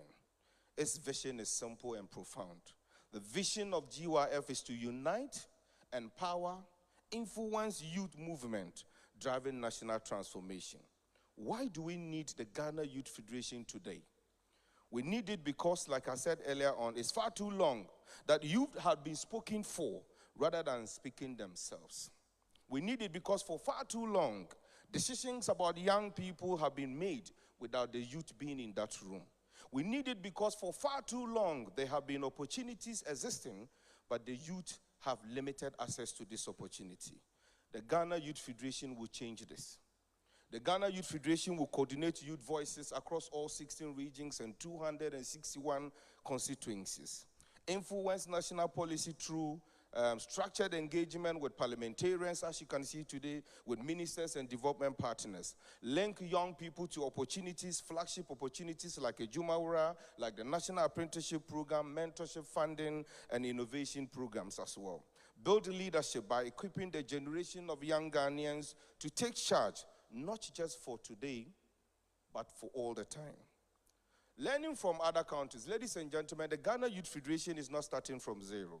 Across the world, nations have shown us that when you give real voice to young people, transformation follows. Let's look at our sister country in Nigeria. They have the National Youth Council, which was formed in 1964, giving millions of young Nigerians a structured role in shaping policy. In Italy, the National Youth Council engages directly with government backed by law and financial autonomy, ensuring that youth voices are not left behind. In the United States of America, the main legislative youth advisory council submits bills and influences legislation and writes the future. GYF is built on these same foundations, but it is uniquely Ghanaian, rooted in our context, and designed for our people and powered by potential. But make no mistake, ladies and gentlemen, the Ghana Youth Federation is not just for young people. It's a national project. To the youth of Ghana listening to me today, this is your platform. This is your movement. This is for you. Join the Federation. Let's shape it together. Do not wait for permission to participate in your country's future. You are the future. If they tell you you are not, then let them know you are the future. To policymakers and parliamentarians, the GYF is your partner. Give it the recognition, the resources, and the respect it needs to be able to lead the Ghanaian youth for success. To the CEOs and investors and development partners, invest in young people, not just tomorrow, not someday, now. Because the return on that investment is not just a profit, it's a national prosperity. My friends, the destiny of Ghana is not written anywhere. It will be written here by us, by you. I believe, and I know you believe that. Our generation of young Ghanaians can build a country where opportunity is not privilege for a few, but a promise for all. That we build a Ghana where youth are not just seen, but heard, not just counted, but counted on. That is the promise of the Youth Federation. And ladies and gentlemen, I wouldn't do the work well without saying a very big thank you to the President of the Republic of Ghana, His Excellency John Dramani Mahama, for promising to inaugurate the Ghana Youth Federation and for taxing his able, most prevalent CEO of the National Youth Authority, Osman Ayarga, to ensure we get the federation formed. This is what Ghanaian youth need to clap for. If you are proud of your president, come and I hear you clap. And to the directors of the National Youth Authority, we have been on this for more than 8 years. And so we are not just saying thank you to the president and his appointee, but we are saying thank you to you for making sure we have the federation finally at the end of the day. And to all of us, now you have a federation representing the interests of every Ghanaian youth. Don't come and say that we are looking for youth of Ghana and we are not finding them. Come to the federation. The federation is to mobilize for you to help them. On this note, thank you very much. I then declare the panel open. Thank you so much, Sheriff Gali. A better round of applause for him, ladies and gentlemen. Oh, is that how you will clap for him? Thank you so much for enlightening us on the Ghana Youth Federation, Sheriff Gali. I am Karen Na Oyokoti, and I have the singular honor to moderate this panel discussion today. First of all, I want to especially thank the CEO for the National Youth Authority, the Honorable Osman Ayarga. Please, can we celebrate him with a round of applause? Hey, please, clapping is free. Thank you so much. And the youth of Ghana, are you ready? No, you didn't come. The youth of Ghana, are you ready? Oh, are you ready? Are you ready? Oh, if you're ready, let me hear you shout. Okay, I think this shout is coming from Greater Accra. Okay, since I'm also representing Greater Accra, let me be a bit biased. I can see the students of my alma mater here. Odogono Senior High School, are you there? Odogono Senior High School, are you there? Great Osa. Great Osa. And great Osa. Yes, that's my alma mater. Oh, yes, I can see my brother's school too. Accra. Oh, Neba. Accra. Okay. Pardon me? Odogono Senior High School is located at Awoshi in the Greater Accra region. Yes. So let's get into the conversation this afternoon. We are talking about an important thing that is of interest to all of us in our world today. Youth participation in decision making. Youth voices, real power. And as Sharif has stated and also has been earlier intimated by the leaders that came before me and still standing on existing protocols, the youth of Ghana actually constitutes a larger chunk of the population. And that being said, we would believe that if decisions are being taken, the youth should also be invited to the table to contribute to these decisions or these things that will contribute to also have a good impact on the youth. But what do we see? There's a table but no chair for the youth. Or even if they are given chairs, the ideas are taken and put on the shelves to gather dust. But we constitute a larger chunk of the population of this country. And so if decisions are being taken, we also have to be included. And believe you me, whether you take it or not, young people, let me tell you today, we have the power to infect change in the country. Forgive me, sometimes the English will get missing and I will speak Ghana. We have the power to effect change in our society, in our country, in our spheres of influence, in our places of work. But how do we go about it? How do we navigate through the maze to also be heard and heard right? To channel our grievances or our solutions, our problems in a right manner that would bring up actual impact in our country. And to start the discussion, let me start with Honorable Eric Edemagbana. You have been a young person, a young student leader. I mean, you have been through the ladder. I mean, most of us look up to you in this area of leadership.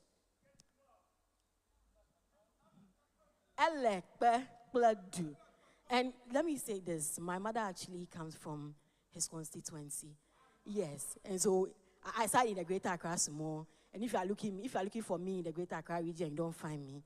I'm in Joje, in the Ketu North District. Yeah. Oh, my for Hold on, you. So, Honorable, you have been a young leader. You've been through the ladder and student leadership up to where you have gotten to. What are some of the real challenges that young people face in our country as so far as leadership is concerned? Thank you for the opportunity. Let me say good afternoon to everyone and also stand on the existing protocols because of time, but let me especially salute the Chief Executive Officer of the National Youth Authority, Lawyer Osman Abdullahi Ayariga, for the opportunity to be a part of this conversation. I am very excited sitting here watching all the youthful energies and the excitement in this room. As a young leader, I have been passionate and consistently shown my commitment to conversations of this nature because I have always believed that youth representation must move away from the slogans and the manifestos to real action. We want to see young people really represented on the table where decisions are made. Like you rightly said in your introduction, we constitute the majority in terms of the population, but in the spaces where the decisions are made, in the spaces where the national priorities are set, you often find out that young people are mostly not seen on those spaces or on those tables. And so it's important to have conversations of this nature. You ask, what are some of the challenges?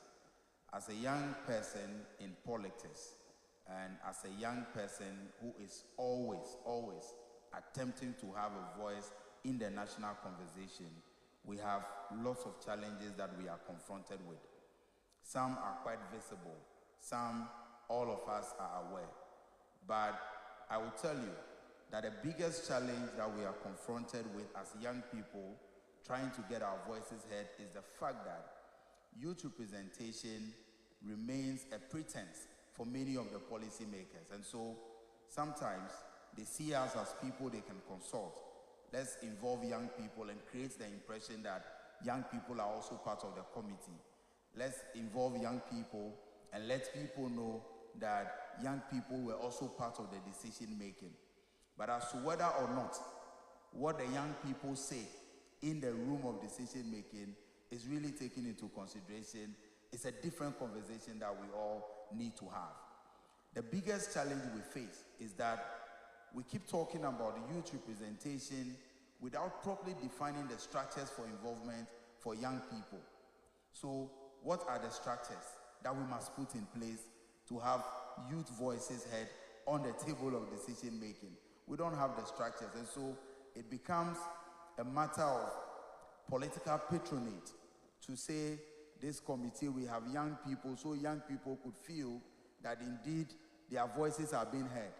So you have youth wings of the various political parties, but as to the level of influence that the youth wing has, even on the manifesto process.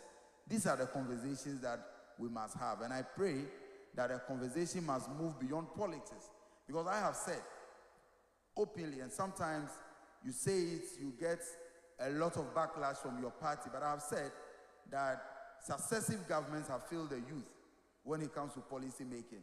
Successive governments have failed the youth because successive governments have failed to properly define the structures to get young people involved in policy making. It is one of the challenges that we have. Number two is that our politics has become very, very expensive.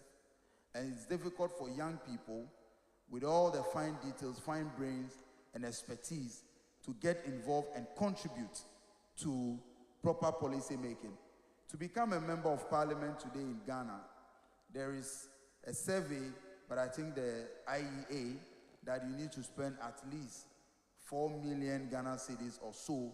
That is even officially what they have been able to properly document.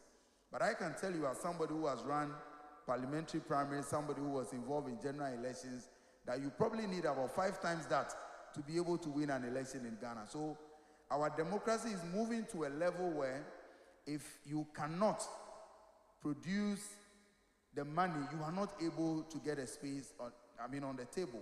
So how do we redefine our politics such that young people with youthful energy, brilliant ideas, who can lead, who have the opportunity to get themselves elected into the offices where they can make the right decisions without spending that much?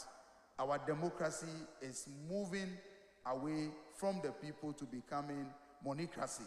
Without money, it is difficult to make any real impact in politics. The third challenge I see is the fact that over time, governments have failed to properly synchronize youth efforts. So today, one government will launch a program and they attach it to petty politicking, and so the YEA is doing something without really assessing what the social impact of what their programs are. The National Youth Authority is also doing something. We are not really assessing what the social impact of those policies are, and we are spending money. So every year you listen to the budget, Finance Minister says we've allocated 100 million Ghana cedis to youth enterprise support, or YES fund. Nobody is coming back with how many enterprises really over the time have come out of the youth enterprise support fund that we can see are the success stories. The following year, another budgetary allocation is made for the same program. We're talking about Ejuma Ra. After this year, we should be able to see that the 100 million that was pumped into Ejuma Ra, how many young enterprises or young entrepreneurs we've been able to produce from this program. Nobody does social assessment of these programs. And yet we'll do more allocation in the following year. National Apprenticeship Program, what will be the real impact? I think these are the conversations that we really need to have, so that it is not just about increasing allocation, it's not just about launching one program after the other, but we should be able to match this with proper outcomes. These things are lacking in our space currently. Right. I think Honorable deserves a better round of applause. But let's get to Honorable Asafweje. Yeah. Sorry I took you by surprise. You as a young person in Parliament, Honorable Adam has given us the various challenges that young people face when it comes to decision making and all that. But what are some of the opportunities also available for young people when it comes to the space of decision making? As a young parliamentarian yourself, what are some of the strategies or some of the initiatives, if I should put it that way, for young people, available for young people to also contribute to decision making in the country? Okay, so let me thank you. And also thank the organizers of the program. And most importantly, the CEO of the National Youth Authority, and everybody who has made this program a success, including the other CEOs and other members of parliament that are here.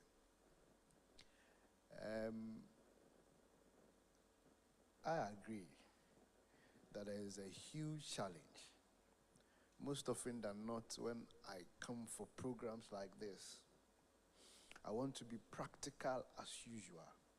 I know that the theories are there, but behind the theories, there are realities. We have a country that majority of its people that even firms up the decisions. Majority of the people that the decisions are about, or majority of the people that the decision affects, are youth. But when it comes to the decision making, in terms of percentage-wise, I mean, you cannot even value or quantify the role we play in some of this decision making. When you are fortunate, like we are, myself, Adam, and other young ones are in Parliament, now you face the huge challenge of, stereotyping. I happen to serve in a committee that has some rich and experienced members on that board. I'm talking about my party, my side, the minority side. And the committee, let's say, the Foreign Affairs Committee. I have the former Deputy Minister for Foreign Affairs, Honorable Amprechum. I have the former Deputy Minister for Foreign Affairs, Charles Oredu. Former Deputy Minister for Foreign Affairs, Mavis Nkansa Boedu. Former Chairman, 2 times Chairman of the Foreign Affairs Committee, Senior Member of Parliament, Patrick Yaobuama. I have Honorable Abu Jinapo on that committee, and myself. So technically, you see that, and sincerely speaking, of all the people there, they have experience, they have some working in that space. But if you check the background, I have the qualification. I have done foreign affairs, diplomacy, African studies, regionalization, and have worked in a multinational organization like AU for years. But when you sit around the table, you must wait for the seniors to make the contribution. The fallout from the contribution is what you munch on. You must hold on, because if you sound like you want to take a lead, you have a problem. But when did you come? This is Parliament, we have been here for 2-3 terms. This is not how we used to do, or this is not how we do things, or this is not how we go about things. So take your time. Take the lead from us. So we have a space that is much more characterized by generocracy, where most often than not, the seniors in Parliament are given the most opportunities before, when there are space, then the juniors or the first-timers, or some of us, the backbenchers, will come to the table to have a bite on the issue. So you would sit back, find a huge opportunity. There are issues that you believe and strongly feel that you can make impact, you can contribute, you can do this. You must first and foremost take lead. When you are lucky, these are some of the opportunities. When you are lucky and you gain the trust of the members, or you gain the trust of the leaders, or you gain the trust of those who steer their affairs, then there's a bigger opportunity for you. So my advice here today, or the kind of things I want to say here today, is that in as much as we are fighting to be heard, to be given opportunity, to be given space to operate, we must be very conscious of building our individual capacities. Because if you do not build the capacity and the opportunity is presented, you fail. There is always success, or there is always success when your preparation meets opportunity. So, sincerely speaking, I have attended a whole lot of programs like this, where we'll come, make noise, do all the things we have to do, we go back, and that's it. I have been in a government where after 8 years, we'll still find members of our party, youth activists of our party, who cannot show anything. But we created the opportunities. We did programs, we did this, but they did not focus on anything. Tomorrow, they will accuse the government for not creating opportunities. But opportunities were created, but they were looking at something else, not seeing the small ones. And they feel that these ones are small. If you talking, we go chop. But failing to note that the nuggets of the things that we are saying here are the things that you need to prepare yourself for the future. So we must always build our capacity. When we build our capacity, the next thing we should look at is not betraying the trust of the leaders when they give us the opportunity. You might be fortunate to have your party chairman, to have your president. And I don't know whether this one will be used as a soundbite or not, but I must also commend President John Dramani Mahama for the number of young ones I am seeing. I wish and pray that, yes, the MPP also appointed some young ones, but I think this one is much more significant than what we did, so that the future MPP would also pay attention to some of these ones. It's important. Now, for me, I think that these are some of the opportunities we need. When you get this opportunity, please do not betray the trust of the people who bestowed upon you the opportunities. Because when you do that, now the fight we are waging, the things we are saying, calling for opportunities, will be taken away from us. We told you that these guys are not up to their task. And hold on. And I used to tell Osman, I know there is a chunk of people within our own political parties who are waiting for us to fail, so that they would capitalize on those failures to make a case to take us out, to take us off the table. So please, let us not betray the trust of the people who would give us the opportunities. Then finally, when we get these opportunities, when we prove our worth, we must remember to also open the doors for those who are behind us. Many a times we get the opportunity, we perform well, but we fail to also lend hands to the teeming number of people who are behind us, who many of the cases hailed us, pushed us to even go get there. Please, let us create similar opportunities, because the more we have young men, young women in the decision-making table, then the more we are validated in our contributions. Now, I tell you, whether we like it or not, the MPP would copy the number of appointments that have been made, young appointments that have been made from the NDC. If the NDC creates opportunity for their young ones, we will also come and follow suit. So please, those of you now, the Osmans, the other ones that have gotten opportunities, please build the trust of the people who gave you opportunity, so that we in the other political party can use you to make a case that, hey, look, we can do better than what they have done. I think these are the few issues I want to round up with, but I know I will come back again and look at some other things. Thank you. Certainly. A better round of applause for Honorable Asafuji. Wow. Wow. Are you learning something? Are your notebooks filled already? Well, so let me move to Sewa Mihie, or should I say Sewa Mihie Esquire? Not yet, but yeah. We are speaking into fruition, yeah. We talk about youth and decision making.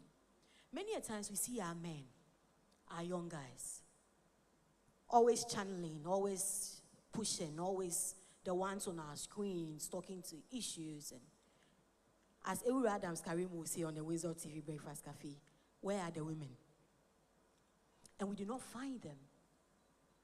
Sometimes you want to speak to some issues and you want some women to even come, or you want some women to speak to those issues, and you go through the list of the people you can find and they are all men. And so we ask, where are the women? But again, let's come back down to our level as Ghanaians. There's always the cultural bit of it. And there's always an institutional bit of it. Do you think these things have, in our recent days, still impacted the way women approach decision-making or championing causes that are of interest to young people? Okay, thank you, and good afternoon to everyone. I want to join my co-panelists to also stand on existing protocols and to say that, so as someone who hosts politicians every morning, I'm always happy, and Adam will tell you, I like to listen to honest politicians. So I'm going to give it to the MP for Bosume Frehu. He was very, very honest in a lot of the things that he said. And to Adam, as for Adam, I talk to him all the time. Adam highlighted generally the challenges that young people face. But for women, ours, unfortunately, are double of what the men face. If you took the microphone around now and asked people why they are not coming out, especially women, to speak to issues, to get involved in politics, you hear the many things that they're going to say. There are institutional barriers, there are cultural barriers. You have to deal with the monetary bit of it. Adam talks about people, having to spend all of that money to even venture into politics. But then you come to face your own problem as a woman. You rightly said, I know that you're on TV as well, hosting the morning show. We are unable to get women to speak to issues because a lot of women are afraid, first of all, because of the stigma that is associated to speaking to very controversial issues, right? Because the things that Adam, for instance, can speak very freely to on this platform, I will do the same thing, and if I am not lucky, by the time I get home, the headlines won't be the same. Because how dare I talk about these things? Look at how nicely dressed Adam is seated here, wearing a suit, beautiful, well-tailored. I am just wearing a dress. But nobody cares about how Adam's hair is well-trimmed. If I share comments on something that's very controversial, as a woman, the focus will shift from what I said to how I look. And I speak to a lot of women because on Wednesdays on GH1 TV, our morning show hosts just women. And you consistently see the same faces. And these are the ones who are bold enough to come and talk. And even with those ones, sometimes when they say something, afterwards they're like, please, can you edit it and cut something? This part, don't put it on social media. And that's because of the stigma, the stereotype, the things that they're going to say, the attacks they're going to receive, the backlash. All of those things hinder people, especially women, from coming out and getting involved in politics. Another thing is, there's very low representation of women. Even as I say that, I also have to say that President Mahama has done really well, because he made a promise of appointing a certain number of women. He's done very well. The vice president alone is a testament that we're heading somewhere as a nation when it comes to women, female representation. But there's still a lot more that can be done. And in Parliament today, there are 266 members of Parliament. 276, I beg your pardon. Out of that, just 41 are women. That's just about some 14.9%. If you go to Rwanda, for instance, it's not the same. They have in Parliament, for instance, the Deputy Senates, they have about 51. Women have about 51 out of the 80 seats there. They are making progress, and I firmly believe that very soon we are going to get there. Look, when we see young women, like we saw Joanne, we saw the Maslow, the Student Loan Trust Fund CEO, we see Zanetto, we see so many other young beautiful ladies, women in politics, it encourages other people to also venture into it, make their voices heard without the fear of being stigmatized, without the fear of the stereotypes and the backlash and whatnot. So I think that really, as a people, we can do better. President Mahama has set the pace. Whoever comes after him should follow suit and even try to do better than he has done. As media people as well, in my capacity, encourage more women to get into the space like you are doing now. I mean, at my level and where I am, there's really nothing that you can say that will stop me from speaking my mind. But it took me a lot of time and a lot of work to be able to get there. But in the past, I wouldn't even dare, speak on certain issues because I'm a woman. And I have given you, and I can actually give you like a plethora of examples why we face some of these things. And the women who are also in these positions must come out. I see a lot of young ladies here who I know are looking for mentors, right? You want female leaders to mentor you, to hold your hand and actually lead you in the right way. There are a few people, but I think that more can be done. A lot of the women here, I know that Zanetto will probably have a lot of mentorship programs that she's running on her own. I know that Obobia is doing her own thing and many other people. If we're able to hold the hands of the young people coming up, it's going to make a lot of difference. Yeah. If we are able to hold the hands of the young people coming up, it's going to make a lot of difference. Let me get to Sabina. You've waited for your turn for a long time, I can see. So, from your end, where you sit, I want you to share your perspective with us on the consideration of the youth and policy making. Do you think we've done enough or we've done well as a country? Thank you very much. I would also like to honor all the protocol that has been duly observed over and over again. Honestly, it's never too much. A lot of work has gone in to put this together, and Nipaya dia Osayi. Now, to get to the point, short answer is yes. However, there's more room for improvement. A lot of room for improvement. And we are taking steps in the right direction. We are here today because we want to make a change in that. Now, young people are being heard, obviously. Many of us have heard here today, and it has been repeated over and over. Voices of the youth are being heard, and the youth are expressing their opinions on social media from time to time. However, you realize that it kind of ends there. We are bold enough to speak now. We wouldn't have some years back. We are bold enough to speak now. However, it just ends at the speech. Sometimes we even push and get to protesting, but still not much is done. After the protest, we are still not satisfied. So we know that we are speaking, we are pushing, but it's not enough. And I'd like to give a practical example to buttress my point. So let's say in a home setting, right? Your parent wants to cook, and they come to you and they ask you, hey, I want to cook ampesi today. What would you like to eat? And then you say, I'd like to eat rice. Then they go ahead and make ampesi anyway. Did they consult you? Yes. Did they do what you asked? No. So what was the point?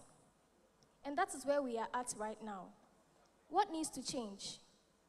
Okay, you want to eat rice, and I want to cook ampesi. How about we make ampesi for lunch and rice for dinner? So we'll have the same sauce, maybe kontomire, and then we have kontomire with rice and with ampesi. You have been heard, and what you said also made a difference. Another thing, let's cook together. Come make lunch with me. So you are part of the process. Now you know how ampesi is being made. You know how rice is also being made. Next time your parent is not around, they entrust you to be able to cook rice, to cook ampesi on your own. And then the sequence continues. As you also grow up, you drag your younger ones with you to do the same thing. Then there's succession planning as well. Everything goes on smoothly. You feel like you are a part of the decision, and you feel like you can actually make it happen. A lot of the time, people sit back and think that, yeah, the government has to do this for us. The government has to solve this for us. What are you doing yourself? And it's because we haven't been involved much. So we think it is someone else's responsibility to do these things for us. And we have come a long way, and we still have a longer way to go.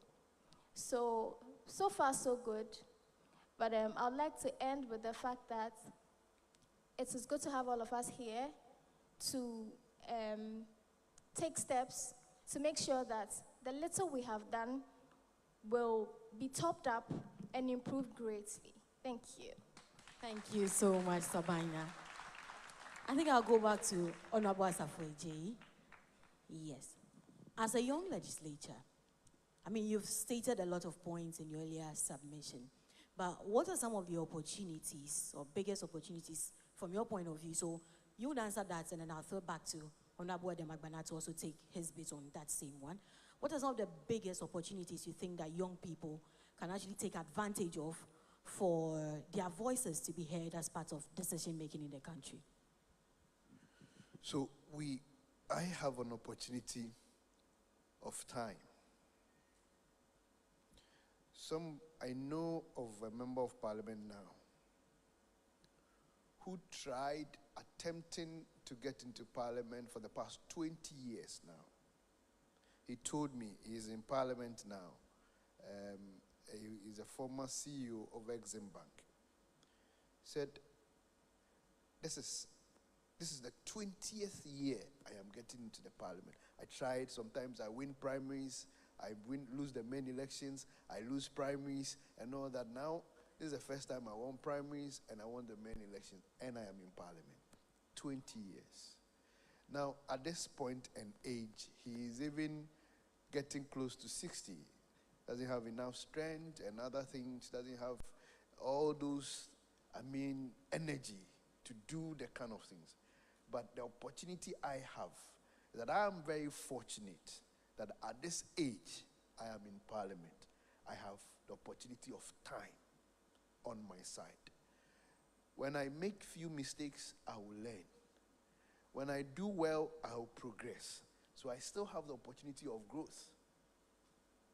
Now, in Ghana, in parliament, we have a whole lot of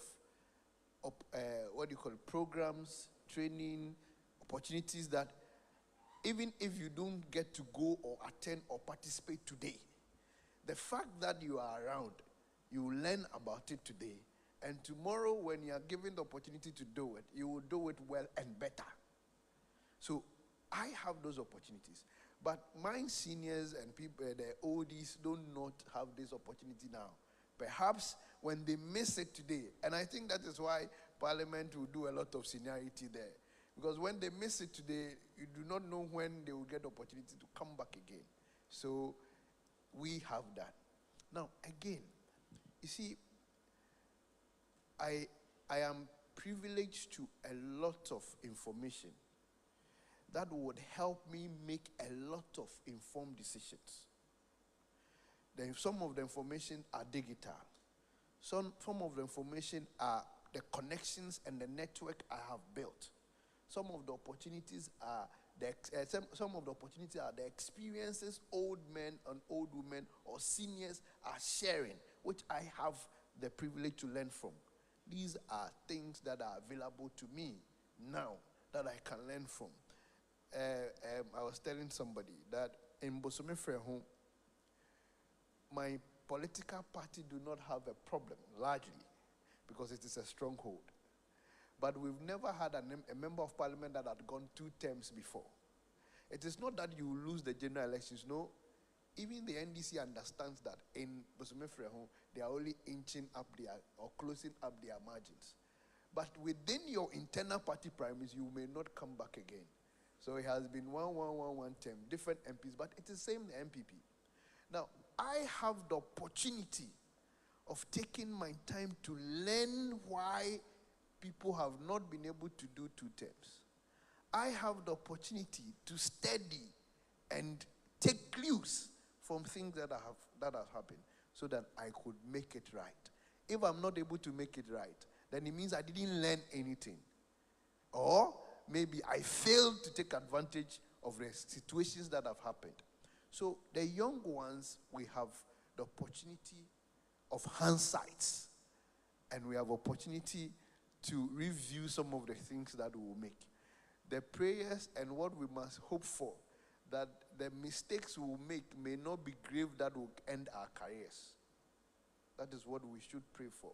That we are human beings. We'll make mistakes. The exuberance will drive you into saying things, to doing things that you may not necessarily, or you may not upon hindsight. I remember there was a time me and Adam was on TV3. Myself and Adam. I mean, those who don't know, we go way back. We are good friends. Maybe here we may not speak, but when we step out, we'll do a lot of things we cannot do it on set here. So there was a program, and Adam said something. I mean, it got me fired up, and I came back strong. I go back home, and I watch the TV again. I watch the scenes again, and I wish if I had the opportunity, I would not have said it the way I said it. The point I'm making is that our exuberance would drive us to do few mistakes and few things. Our prayers should always be that the mistakes and the few things that we do should not or may not end us or kill our dreams. I think this will be enough. Thank you.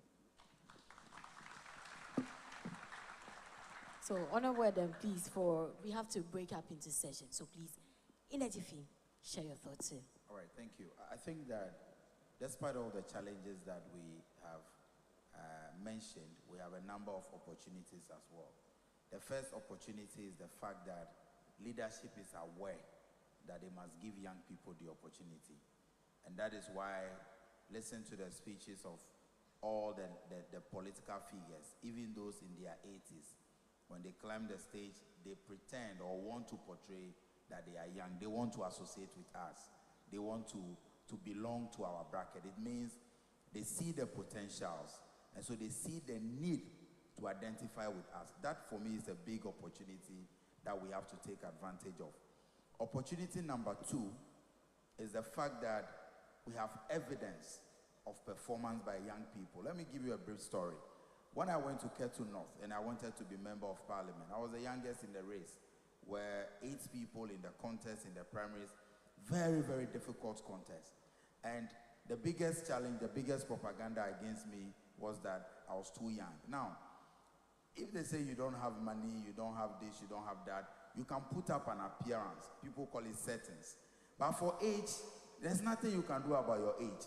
So I owned it up. I accepted that yes, I am young, but I needed evidence to prove that I could do it. So quickly, the likes of Sam George, I referred to the kind of things that they were doing in their constituency and said, Sam George entered much younger than I want to enter. So if he's able to do this in Ningo Pram, I can also do same. The likes of Okujeto Ablakwa, the likes of Kojo Opo Nkrumah, and others. So across the political parties, I needed evidence of younger people who had the opportunity and they performed. And I must say it helped, especially when Sam George himself showed up a couple of weeks to the elections and spoke to the delegates and said, look, when I was entering, I was only 28 years. This is the same fears you have about Adam. My people had the same fears about me.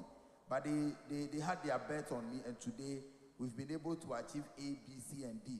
That for me was also a key game changer. So today, young people who want a space in the decision-making room can point to younger people or young people who are doing well in that space as the evidence for which reason we can also rise.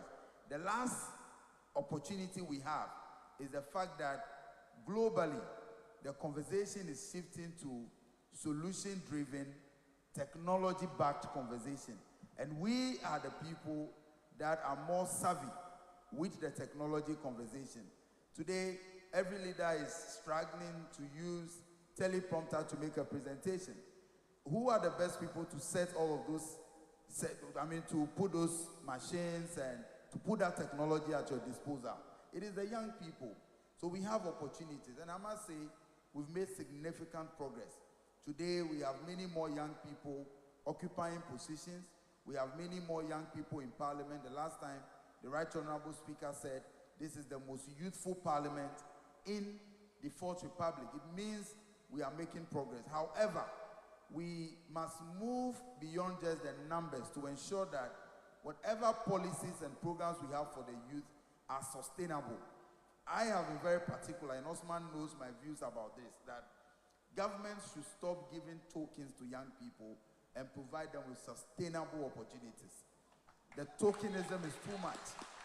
And this morning, I had the privilege of having breakfast with the Minister for Youth, my former boss, the commander, the National Youth Organizer of the NDC. And he made a statement. One of his biggest fears is that with all these programs that we are giving young people, when they are out of the program, without acquiring any skills, without having any sustainable platform, what would the future look like for them? That should be the thinking of everybody occupying positions of influence today. Wow, a round of applause for Honorable Eden Magbana. But to Sewa, in about 60 seconds, there are a lot of young ladies here. Some really wish to get into leadership, to be able to speak to issues, to take part in decision making. To the young Sewame here sitting here, what will you tell her in 60 seconds?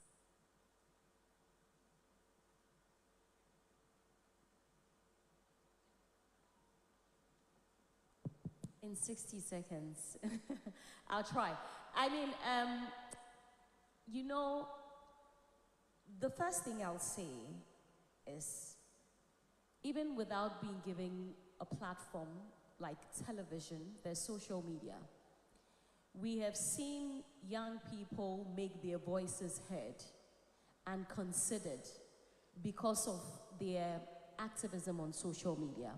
Social media is a very powerful tool now. And if you decide to go on a particular course and champion that course and stay on course, you cannot be ignored. They would have no choice than to listen to you and input what you're saying into whatever policy decisions they are making. I'll give a very brief, story. Yes, look, Adam, I don't know if you remember this story, but Adam once came on my show, and he was on with an older man who said, you this young boy, when we are talking, you remember that day? You this young boy, when we are talking, then you two, you want to talk some, And I was so angry because I said, what has this young age got to do with what he's saying? It makes no sense. But one thing that Adam has taken advantage of also, even before he became an MP, social media. So every now and again, he would drop an opinion there on what is not being done right, what he thinks can be done. Even as an MP, you still see him talk about rent issues, talk about other things on social media. It's a very powerful tool. And I think that we need to take advantage of it. If you are not using social media for the right things, this is your cue to do that. And finally, I just hope that we're able to continue this conversation about bridging the gap and including the youth in a lot of the things that we do. So Osman, well done. I hope that it doesn't end here and we're able to, because this is a conversation that must be sustained. We can't just have it today and then we go back to bed. It's like another talk shop and it ends there. We have to continuously do it, drum it in the minds and the ears of our politicians and our policymakers. And we're happy to have, lawmakers here. And I'm sure that, they'll take our concerns there. There's going to be a breakout session, right? And tomorrow as well, there'll be questions. So if you have anything, please, they are all here. Yeah. They are listening. Osman is on TV every morning. These are the people who will come in the meantime, be championing the things that you want to say that you cannot. Yeah. So let's make our voices heard. Let's make our voices heard. A round of applause for Sewa. I'm here. So, Sabina, 60 seconds. Your final words. My final words will be that let us modernize civic education to be appealing to everybody. Because growing up, we just felt like governance was reserved for politicians. But governance is for everybody. Let's not leave it up to people who are interested in politics to be the ones to run the country. Let us know how it works. Do formal and informal and practical education. Give examples that make sense to the young ones so that they know that they are involved from the jump. When we sing, we are all involved, it's not because it is a song that was created for nothing. It's because we really are involved. Thank you. We really are involved. Thank you so much, ladies and gentlemen, for joining us on this panel discussion. I know you have taken one cue or two. Man, many nuggets. I see people's notebooks have been flipping a lot of pages. But before we go, as young people, I want to leave you all with a charge. So at IES, we have something we say. I will, I can, and I must. So this afternoon, I want to leave you with that. So if I say the National Youth Conference 2025, say I will, I can, and I must. National Youth Conference 2025, I will, I can, I must. And certainly we will, we can, and we must. We will not fail our generation. God bless us all.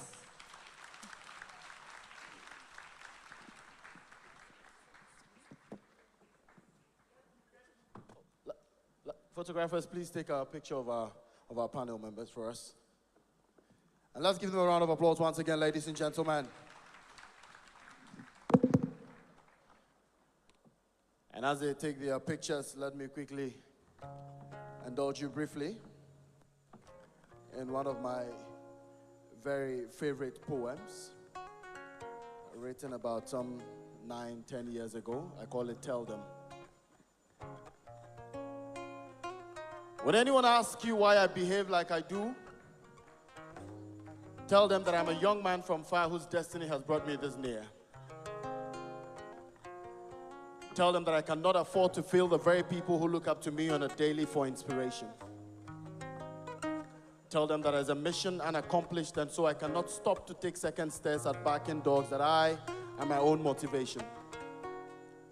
Tell them that I'm that young man with a vision on a mission to a destination that will redeem my people from condemnation. Tell them that I'm that small black boy who wouldn't stop until I reach. Tell them that I'm a descendant of the spear holder, the warrior king. He who goes to the stream with a basket, he who weaves rocks with his palms. Indeed, tell them that I'm a true pedigree of the legendary leader Ndeura Japa, the warrior king who came from far and never failed. Tell them that I'm a grandson of the conqueror. Tell them that the wildlife of Mole is my playground, that I am spiritually fortified by the azan of the Muazzin at Larbanga. Tell them that a mystic stone listens to my prayers at all times. Tell them that I hail from Daboya, the land of the white gold. Tell them that the fabrics of my batakari are carefully selected by the best of smoke weavers. Their patterns arranged by the magnificent maidens enameled in melanin. Tell them that I'm not a hungry child, that my home is a cradle of agriculture, the hub of food, and the pond of fish. Tell them that the Dakar, the white and black Volta lakes pass through my grandfather's house. Tell them that I'm a lion who hunts not wounded animals, that I'm bold, I'm brave, I'm fearless, and I hail from the savannah.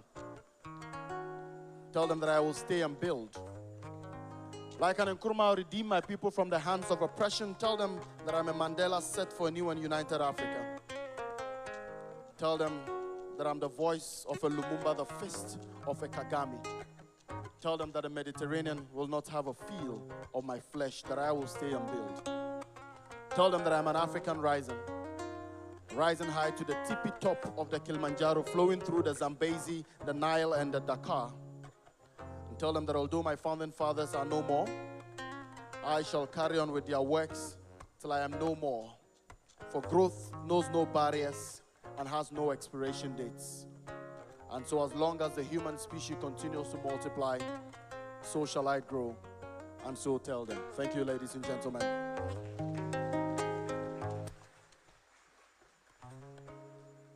At this juncture, I shall now announce the breakout rooms. And after that, Kwampa would treat us to some really, really good music. So group 1, you're staying in the main auditorium that is here.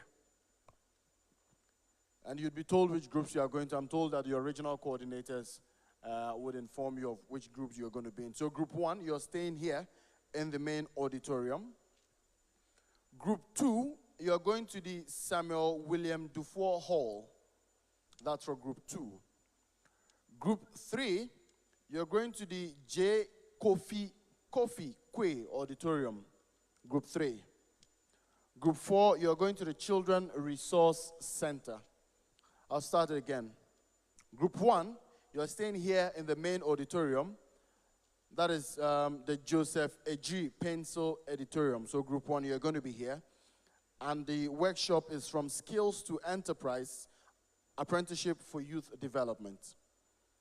Group 2, you're staying here in the main auditorium for the you're going to the Samuel William Dufour Hall, pardon me.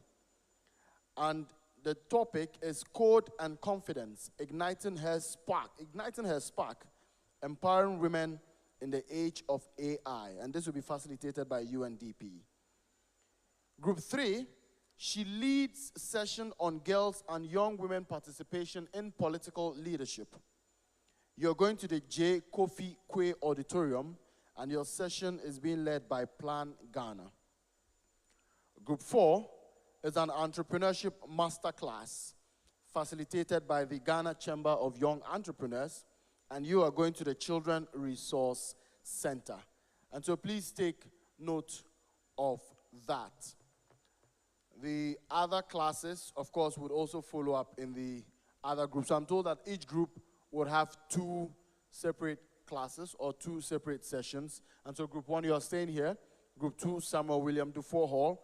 Group 3, J. Kofi Kwe Auditorium. And group 4 is the Children Resource Center. Your original coordinators would inform you appropriately which of the rooms you're going to be in or which of the sessions you're going to be participating in. Once again, my name is Eura Adams Karim. I work with Wezo TV as host of the Wezo TV Breakfast Cafe. I've been your master of ceremony for this particular session. Thank you so much for your time. God bless. Kwampa, please take it away. Yeah, all right. Yeah. Let's do this. Arise, Ghana youth, for your country. The nation demands your devotion. Let us all unite to uphold her and make her great and strong. TBU. Arise, Ghana youth, for your country. The nation demands your devotion. Let us all unite to uphold her. Ladies and gentlemen, please remain seated. Please remain seated for a quick announcement. Please wait for a quick announcement. Hello. All the secondary schools have been assigned groups, breakout sessions. Please, teachers, lead them to those breakout sessions up here. Yeah. So,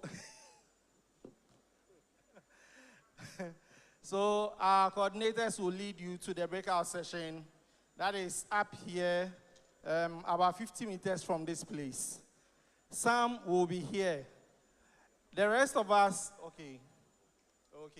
So our regional directors, please make sure you put your guys into 4 groups, and then we move them to those places. Now, okay. Kwampa. Over to you, Kwampa. We are all involved. We are all involved. We are all involved in building a motherland. We are all involved. We are all involved. We are all involved in building a motherland.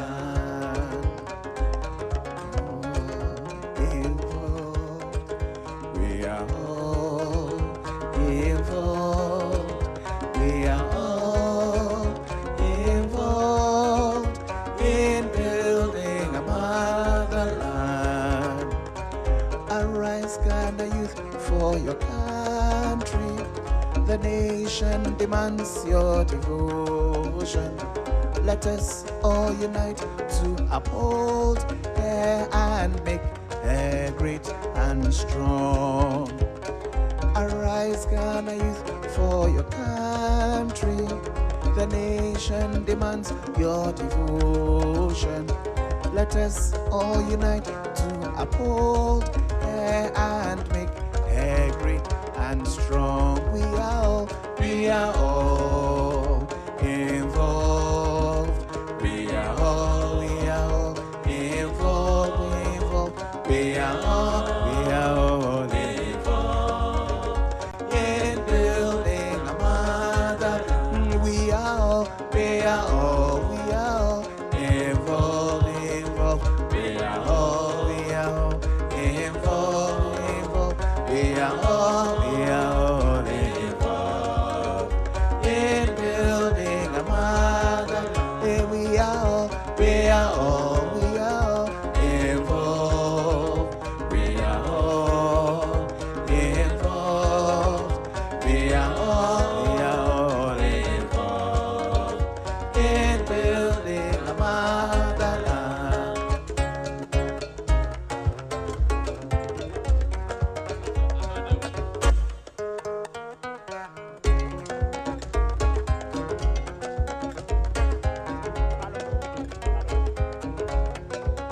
All right. Inke oplayoko echesempe ibomocho fefel ismomi wobe mikashimi wo ibajemi mipilake minizane ikemiake eye oya woyo ya imogemi ya wanya meridia yetema ebe keboya eba keboya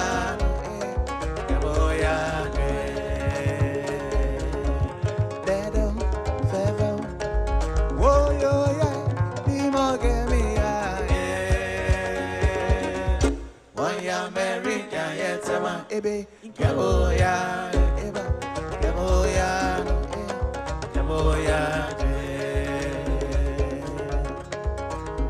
last one.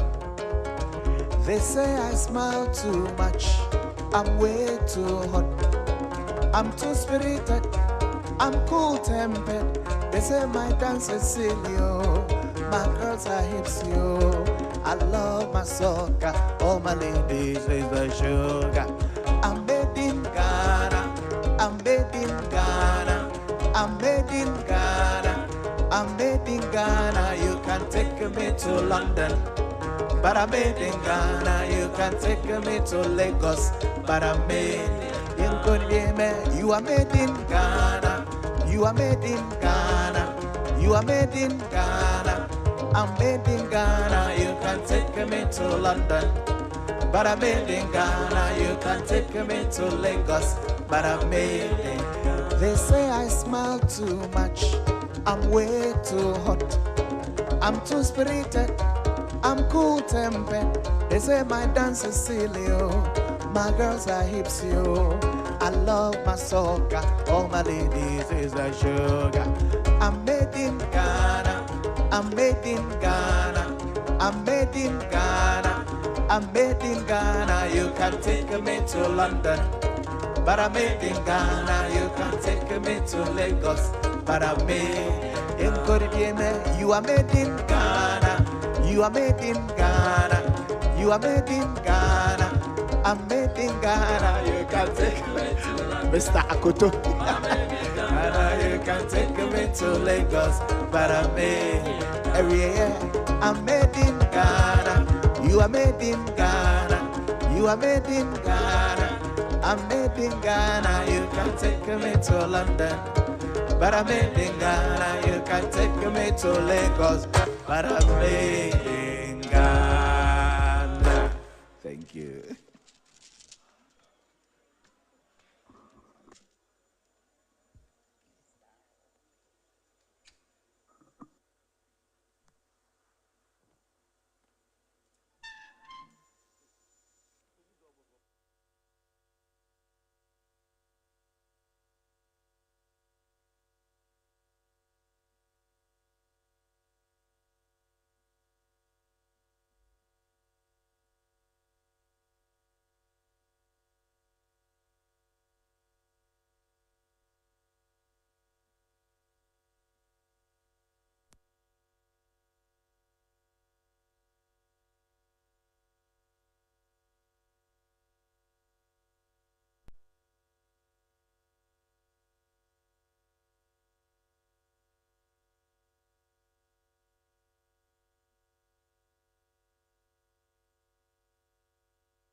Hello.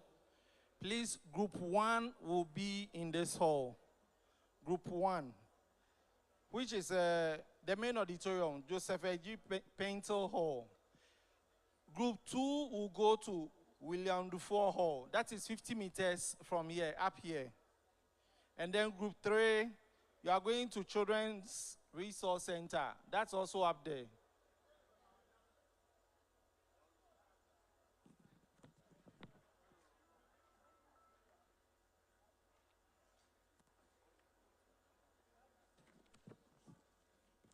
Group 3 will go to J. Kofi. That's also up there. And then group 4, Children Resource Center. So group 1 will be here. If you are in group 1, please remain here. The secondary schools that are assigned here, please be here. You can be in the middle. Yes. Group 3, J. Kofi Kwe Auditorium, up here, 50 meters from here. Yeah, please, let's split. Go to your various halls.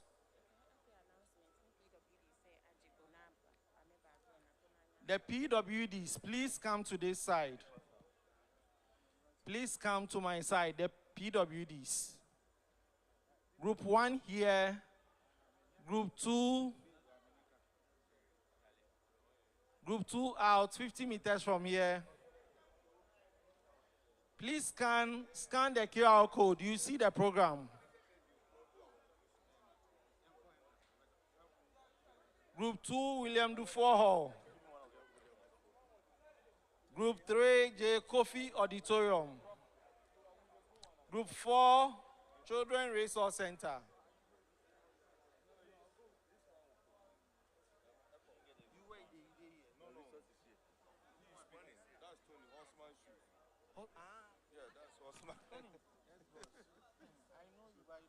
I'll give you to this man.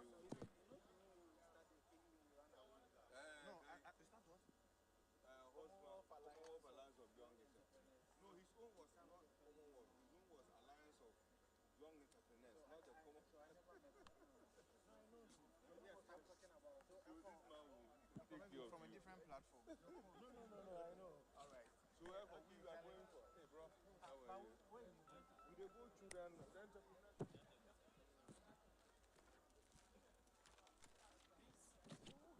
Regional directors, please facilitate the groupings. Regional directors, mobilize them to the various halls. Regional directors, district directors, please mobilize them. If you are in this hall, be seated here. We are supposed to be here. Please be seated. Group 2, William Dufour Hall. Please go 50 meters from here. Group 3, J. Kofi, that's also up there. And then group 4, Children Resource Center, that's also up there. Group 1s are supposed to be here. No, group 1, whether you are in whatever region, you are supposed to be here, yes. Yeah, PWDs, please come. Are you the only one?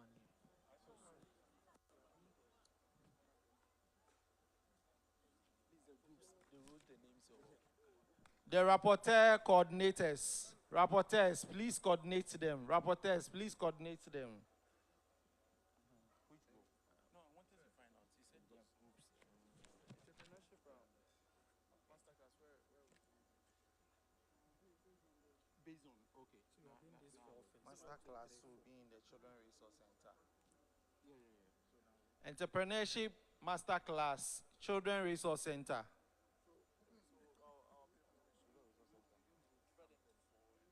Yes. Regional directors, put them into 4 groups and then get them to the various halls. If anybody has a particular interest in a topic, you can go to that hall. Rapporteurs for group 1, please, where are you? Please coordinate them, put them together.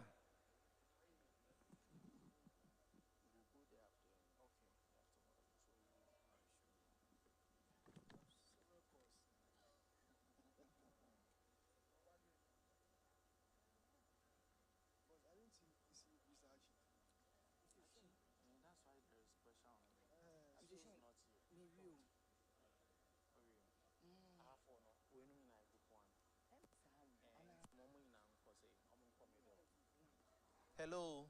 Please, are you all come to this side. If you are in group one, Please come to this side. Opportunities in agricultural sector will be That will be in here. That's agro. That will be here. Yeah. Hello. Yeah.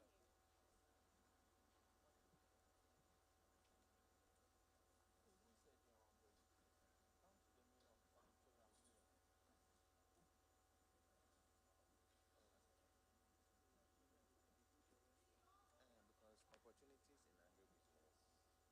It's here. It's supposed to be here. They were mentioning four groups. That's why we They are only asking men- whether they- they are doing the They only mentioned No. four. They No, didn't so include each group will do 2 sessions.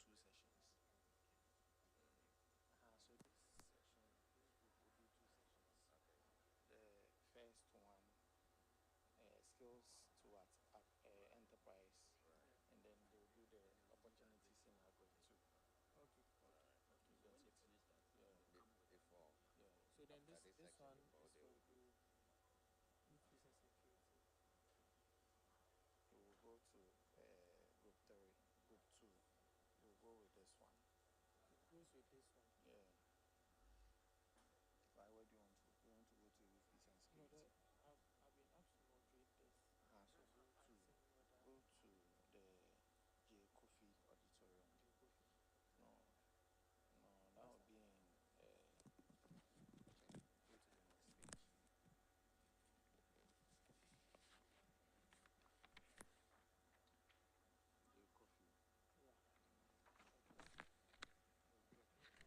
I just wanted to know how the topics are arranged. Like which topic is for group 1? You don't have the program. Group 1 is from skills to enterprise. So and then this is a moderator. I wanted to attend this one, the one regarding agribusiness and something. I don't know whether it's This one. This one, It yes. will be here. It will be here. Yeah. Thank you so much.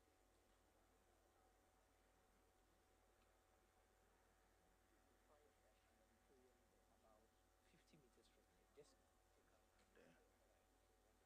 Just take out there.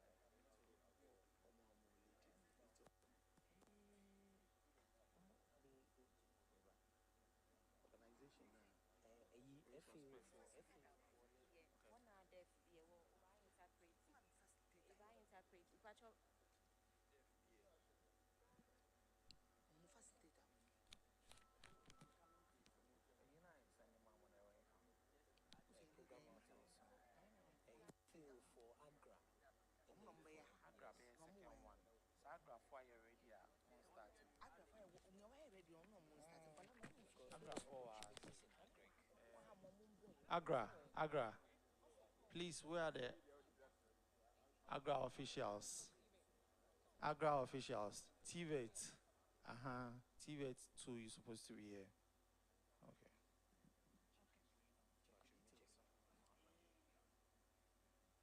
TVET. Okay. So TVET will start.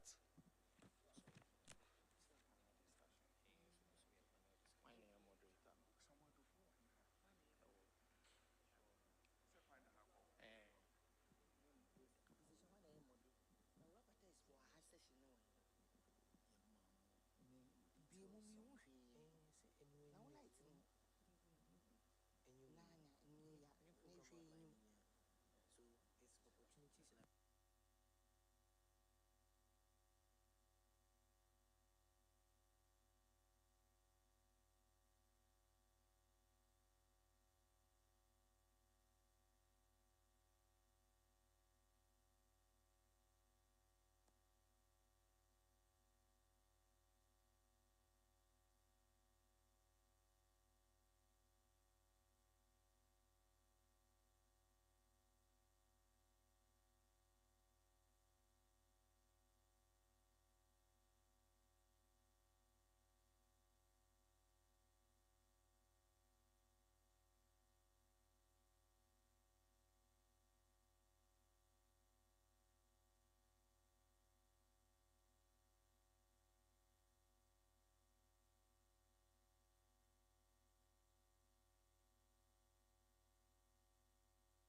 Good afternoon, ladies and gentlemen. You are very welcome to this session on apprenticeships for youth development. My name is Elsia Samwa. I'm a youth leader fellow from UNFPA, United Nations Population Fund, and I'm honored to be your moderator for today. So before I start, is anyone following the Ghanaian match? Anyone following? Hey, yo, you don't even know we are playing. We are following, So, first half, yes. So now Ghana has won. If you hear go, shout. I want to know. You are hungry? Oh. Let's channel that. Please, coordinator, we are hungry. We are hungry. Send us food. But we'll be done very soon. So please give me attention for the next 40 minutes. Sorry? I'm only a messenger. Why do you want to fight with me? 40 minutes, 4-0. 2 o'clock. It will be 2:40. 2:40. It will be time for lunch. Okay, let's move on. All right, so before we have the panel discussion, I would want to invite our keynote speaker. She's a Deputy Director General for GT Vet Service, and she's here in the person of Madame Abdul Fattah, Nana Mensa. Please give her a round of applause while she gives us the keynote address.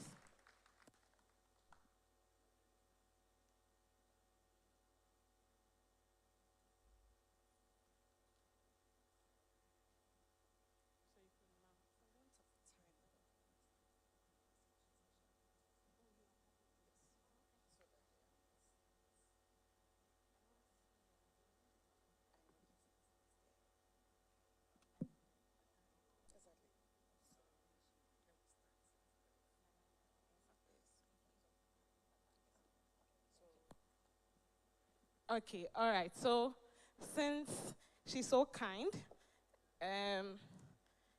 she's considering the fact that we are hungry, and so we'd like to start with the panel discussion. Can you join me to welcome the distinguished members of the panel? We have Madame Nanama Mensah. Please give a round of applause. We have Mr. Tony Senaye. Forgive me if I don't mention it correctly. The CEO of Horseman Shoes. Oh, please keep clapping. Thank you. Can you also help me welcome Mr. Nicodemus Derry, the National Coordinator for the National Apprentice Program. Please keep clapping while he takes his seat. Thank you so much.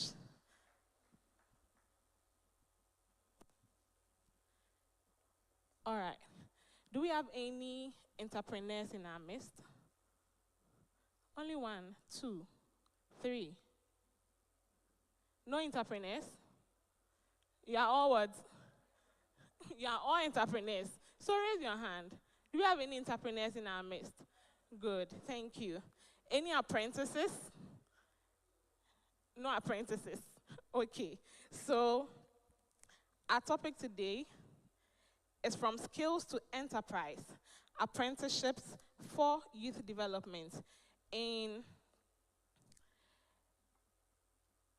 the face of the high soaring percentage of youth unemployment that we have in Ghana, we would want to explore apprenticeship as a major pathway to attain decent work or decent jobs and then employment for the youth. And so that is why we are having this discussion this afternoon. And I believe it is very integral and very timely. I would want to begin with a question. It goes to everyone, so it will go around. The first question. So when we talk about apprenticeship, I think one of the basic things that comes to the minds of most people is maybe learning a trade or learning a skill. I would want us to redefine what apprenticeship is.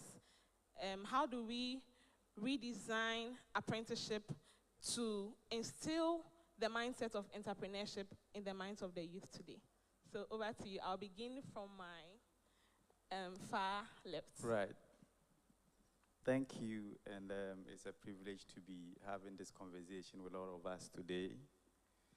And apprenticeship and skills, they are two inseparable elements, kind of conjoined twins. What are skills? Skills simply refers to the ability to do something well. If you are a skilled hairdresser, it means you are able to plait or do hair well. Apprenticeship simply talks about an arrangement of learning where a learner attends the learning processes practically and learns from someone that has competency in that field that the apprentice wants to learn from or the learner wants to learn from. And so the team of the National Apprenticeship Program, which is Skills for Prosperity, Empowering Ghana's Future, and the whole of today we've been talking about youth being the future of today, being the future of Ghana. Skills learning is a key way to go. Apprenticeship generally has been through the informal sector, and we are envisaging not just to provide skill training, but ensure that the people that are learning the skills transform those skills into established entrepreneurships. And so how do we do that? We need to ensure that the learning process itself has embedded in it the mindset of entrepreneurship. And so with the National Apprenticeship Program, it's a key component of it. We are not just providing skills to apprentices and learners.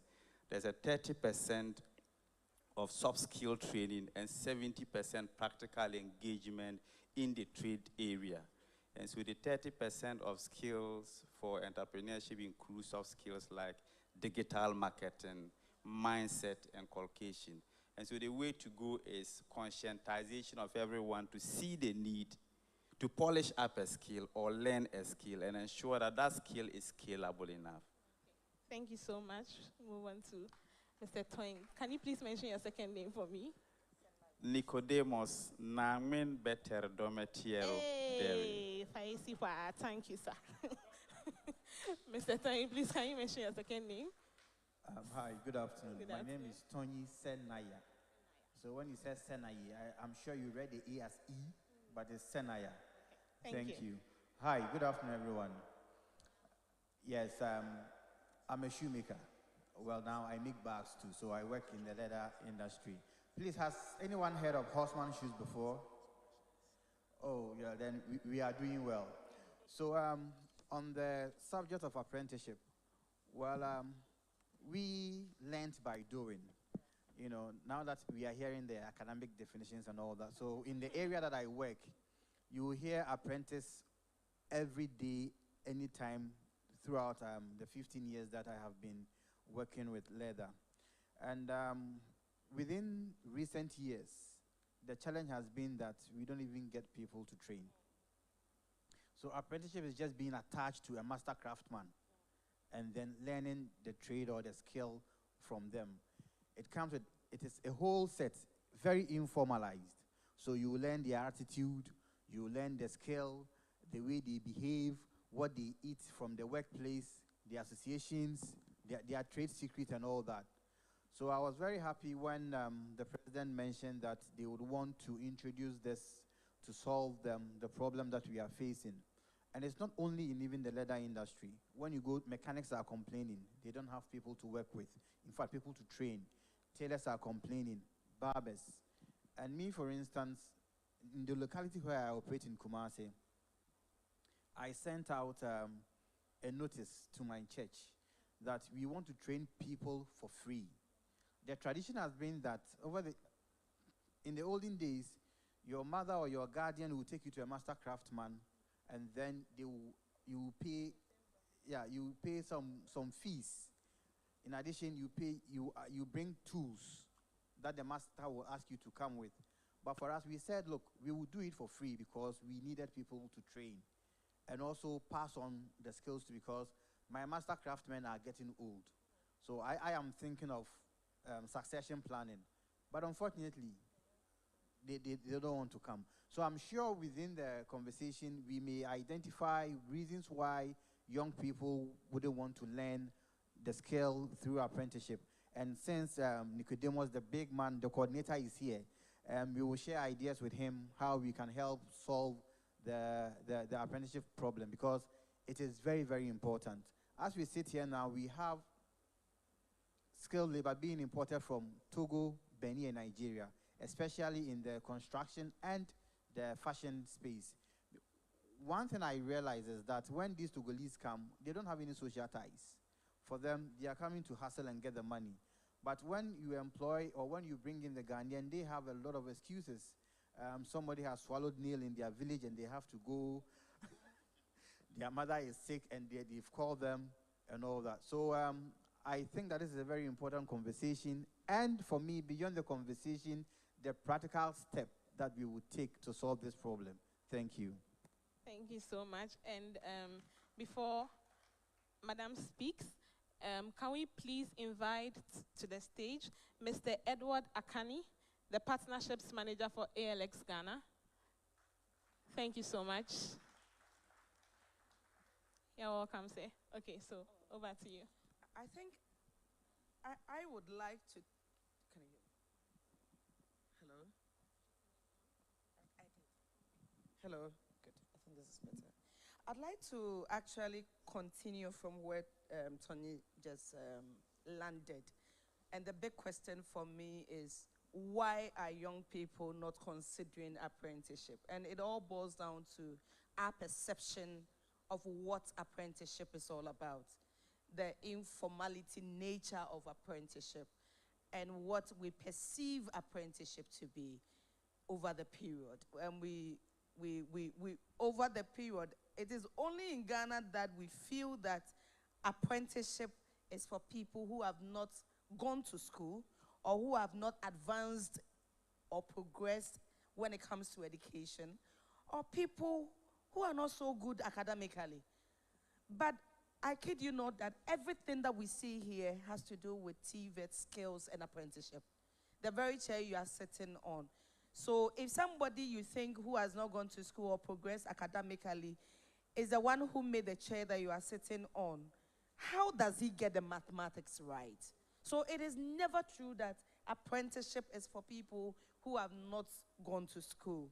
So it's about, really, if we want to look at it in the light of getting more young people, it means that we have to rebrand apprenticeship, make it as attractive enough that people would want to go into it, and then make it as lucrative enough as well. So I very much side with what Mr. Sanaya said, and very much in Kumasi, because we did some work in Kumasi, and it's one of the bane of master craftspersons, passing on the skill to the younger generation. I kid you not, most people don't want to learn a skill now because it's so long term, and all the come and work in my home, all the things around apprenticeship doesn't make it attractive enough.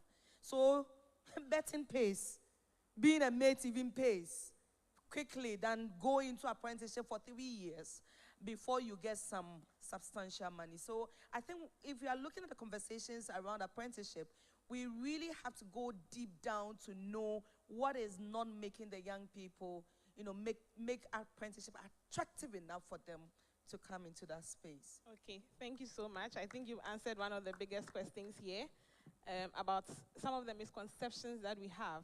And Ghanaians do very well in that department, attaching misconceptions to everything. So to my next question, and this time, okay, I have a new person on the far left, so we'll go back. In our world today as young people, one of the things, one of the words you cannot leave out of your vocabulary is trending. What is trending? And trends are changing every day, from geopolitics to technology. And I would want to know, in your opinion, looking at the future of work, how critical do you think digital and green skills are integrating digital and green skills into traditional apprenticeship to ensure continued relevance? So. Okay, I think these days technology is changing almost every industry, whether manufacturing, whether fast-moving consumer goods, whatever the industry may be, digitization is the way to go. And so as young people, as Ghanaians, one of the things that you want to look at is how relevant are you when it comes to tech? How digitized are you? How are you able to use tech skills or apply yourself? And you know, when AI started, a lot of people were thinking or saying that AI is going to replace their jobs or AI is going to take their jobs. But when you keenly look at it, you'd realize that if you have the right skill set, if you have the right digital skills, you will not be taken out of job. You would rather be more productive.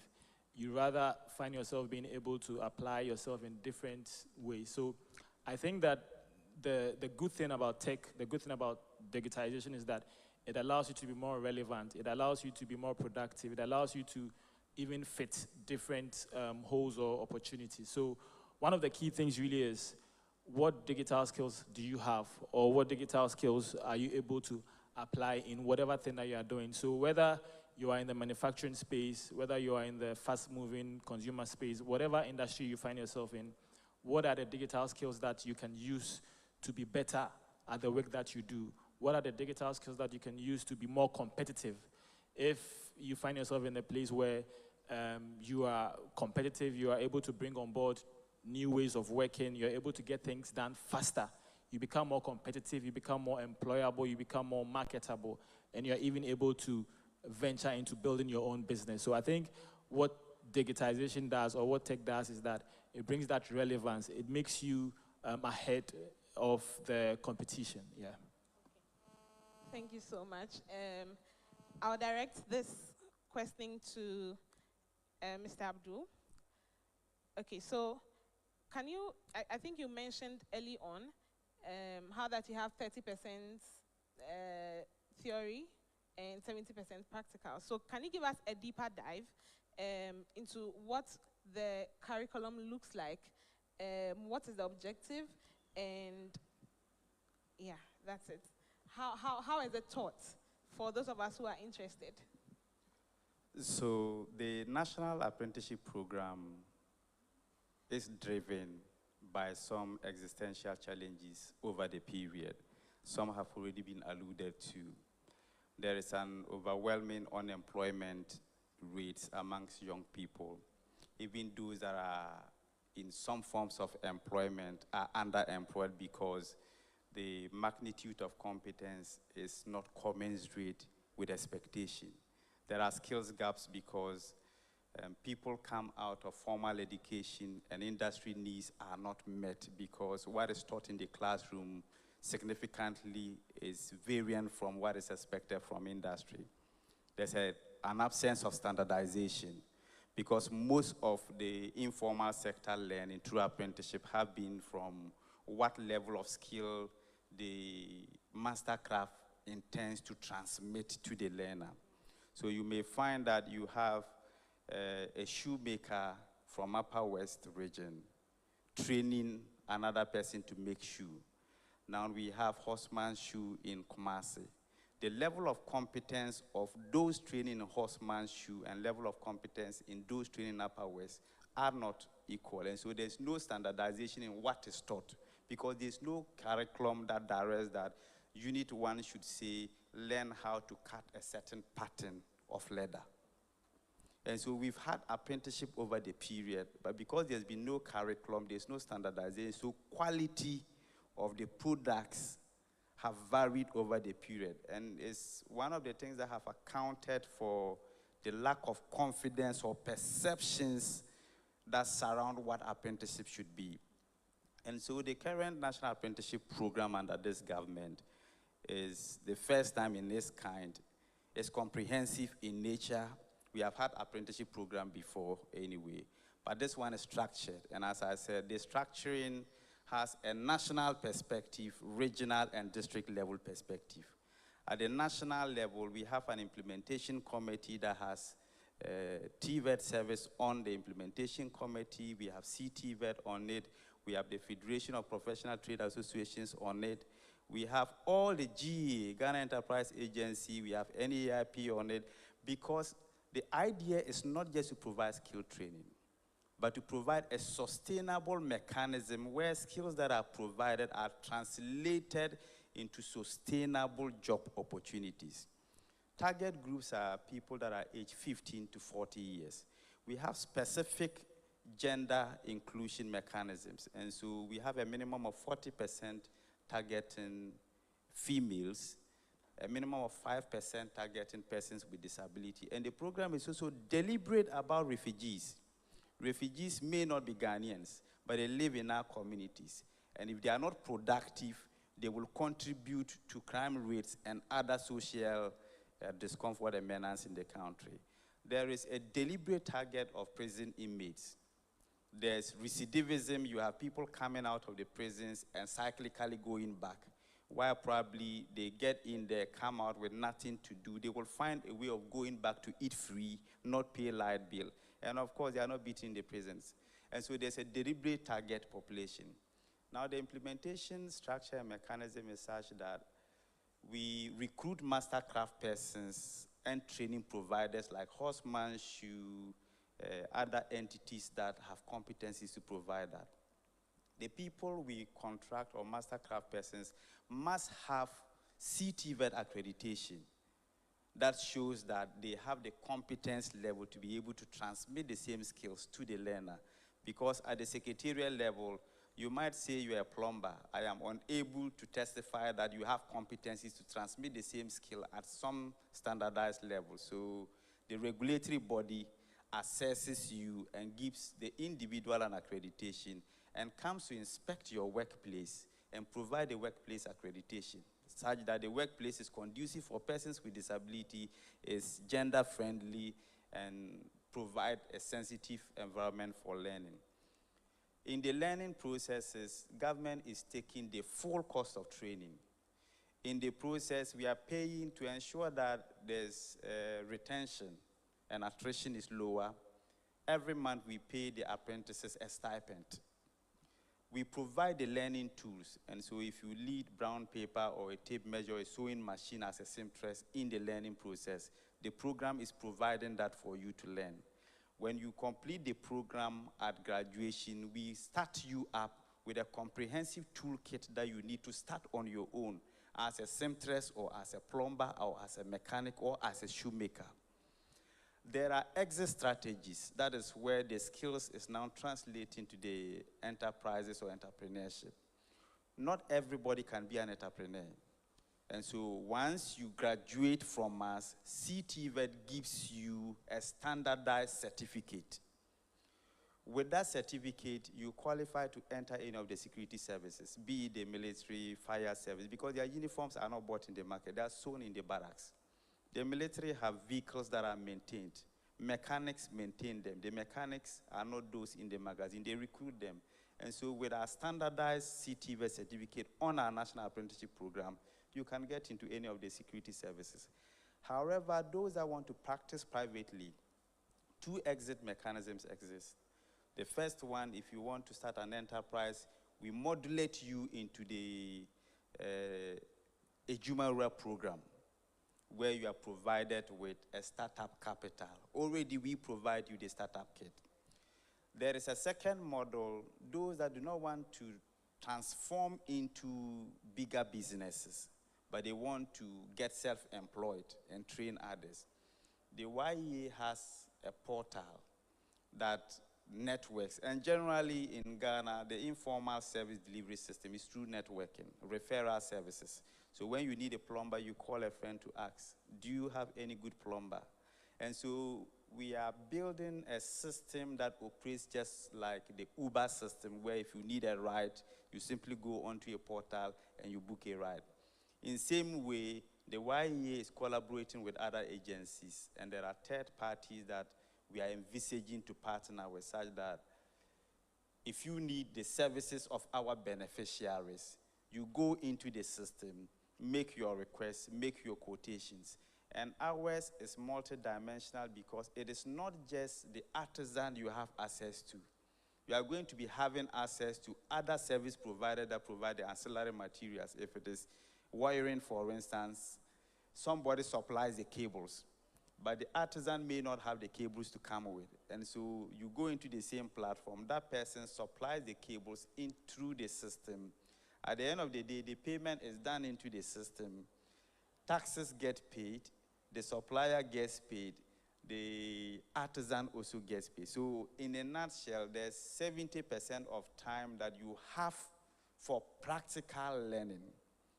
30% of the time you get soft skill learning from a classroom setting, and some may be through digital platforms televised for people to learn from. Wow, I thought that answer was going to get a hand of applause.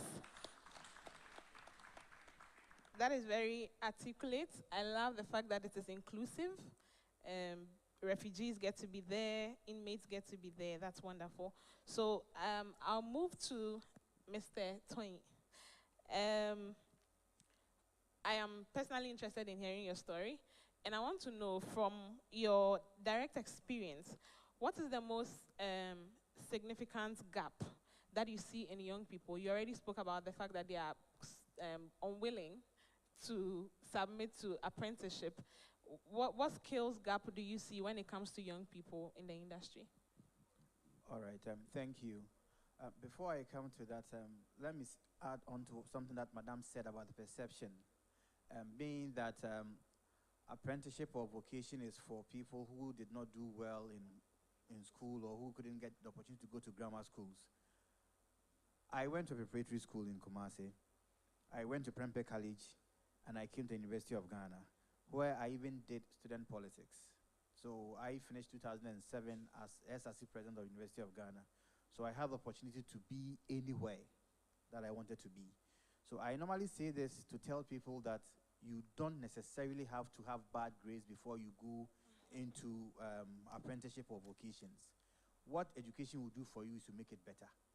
I am not the first shoemaker in Ghana, but with the little thing that I learned and with my education, I just blew it up through digitalization, technology. And most of the times when we mention technology, we think of the big stuff. No. Something as little as social media, Facebook.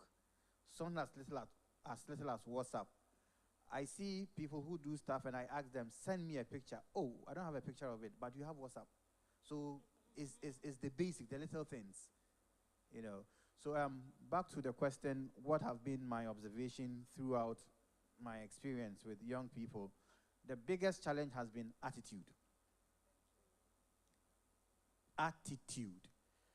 Young people have a huge potential, opportunities ahead of us, but we don't have the right attitude towards work. The work ethic is very, very poor. Sometimes we may think that even the master craftsmen who have had little education may be the problem as a result of not having education. But you would deal with graduates and you realize that their attitudes are even worse than somebody who has been just a GSS graduate. So yes, if you ask me, it is attitude. And to solve this attitude, I have always said that it should be a national campaign. It should be a serious national campaign, like we are campaigning against road accidents, like we are campaigning against red. It should be a national campaign. Our main challenge is attitude. Thank you. Thank you so much. Well, for instance, you give someone work. You have timelines. And indeed, when I come to you, I want 50 pairs. I ask you, when can you finish? I don't even give you my time. Oh, I can finish in 2 weeks. I agree, because I have been around for a very long time. So I understand if I even push you to do a week, you will still lie to me. 2 weeks will come. The work is not done. They will not even call you back. They will not even answering your phone. And my region is peculiar. Kumasi, midweek, they abandon the work. They are going for a funeral. There was a guy I used to work with. When I paid him on Friday or Saturday, he will come back on Monday with hangover. And when I get angry, he rather sees you as not being empathetic. But I said, Thomas, wabo. You know, and they always complain. They want to take the easy way out. I'm working with one guy now. When you give him the work, hey, boss, what are you doing? I tell him, no, don't give me that negative energy. I will do it with my mom. But you are trained to do it. So always take up the challenge. And with the skills work, the more you do, the more you learn. The more you do, the more you learn. We take students from KNUST. as part of the academic work, they have a 10-week industrial attachment. When they come, I tell them, look, my master craftsmen are very skilled. They may not have the academics, but I'm sure they know the work more than your professors. When you come, humble yourself and learn from their feet. When you acquire the skills, add it to your degree and become the boss.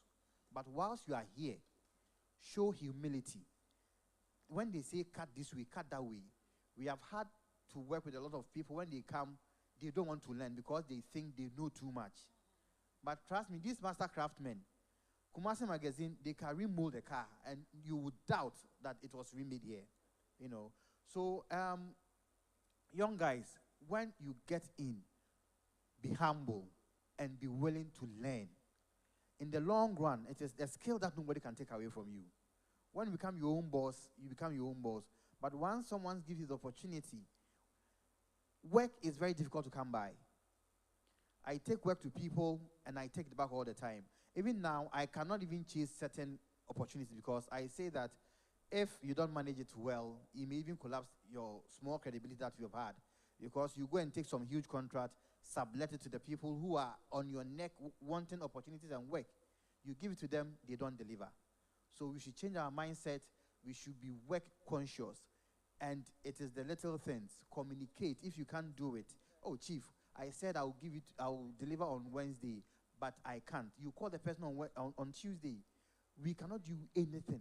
I tell my workers, just let me know. So our attitude is something that we really, really, really, really need to work on. Thank you. Thank you so much. Change your attitude, be humble, and learn. So I'll go back to Mr. Edward. Can you tell us how ALX is addressing the disconnect between traditional education and practical skills that young people need to succeed in today's digital economy? All right. So I think it comes back to what we are still talking about, apprenticeship. In my context, maybe I'll call it internship or opportunities to work with someone that would give you the opportunity to apply the skills that you have acquired. And I like what my fellow panel said when he spoke about being able to apply digital skills, because that's my field, so I'm just trying to relate it to that. If you are acquiring skills that maybe have to do with shoemaking, soap making, things that maybe are kind of like in the informal space, one of the most important things you still need to understand is that there's a need for digital skills. And he made mention of the fact that skills like social media are good to acquire. And these days, AI is like one of the very important skills that you need to know how to use or to apply in your work. And then there's also even data analytics. And I'm saying this because whatever industry you are in or whatever kind of work you are doing, you'd get data. You'd have people come to you and say, do this for me, do that for me. You take records. And that record that you are taking is basically like the foundation of data analytics for you to learn, track, see certain patterns and insights that will help you to make better decision making. And these are skills that you can actually acquire. So this is what will make you different from what the other person has in terms of what they can do. And if you want an opportunity to now get like an internship or to work with a company, these are the things that would count. So for example, with ALX now, we are doing a project where we are placing at least 2,000 people in internship opportunities. And you can imagine the number of people that want these opportunities.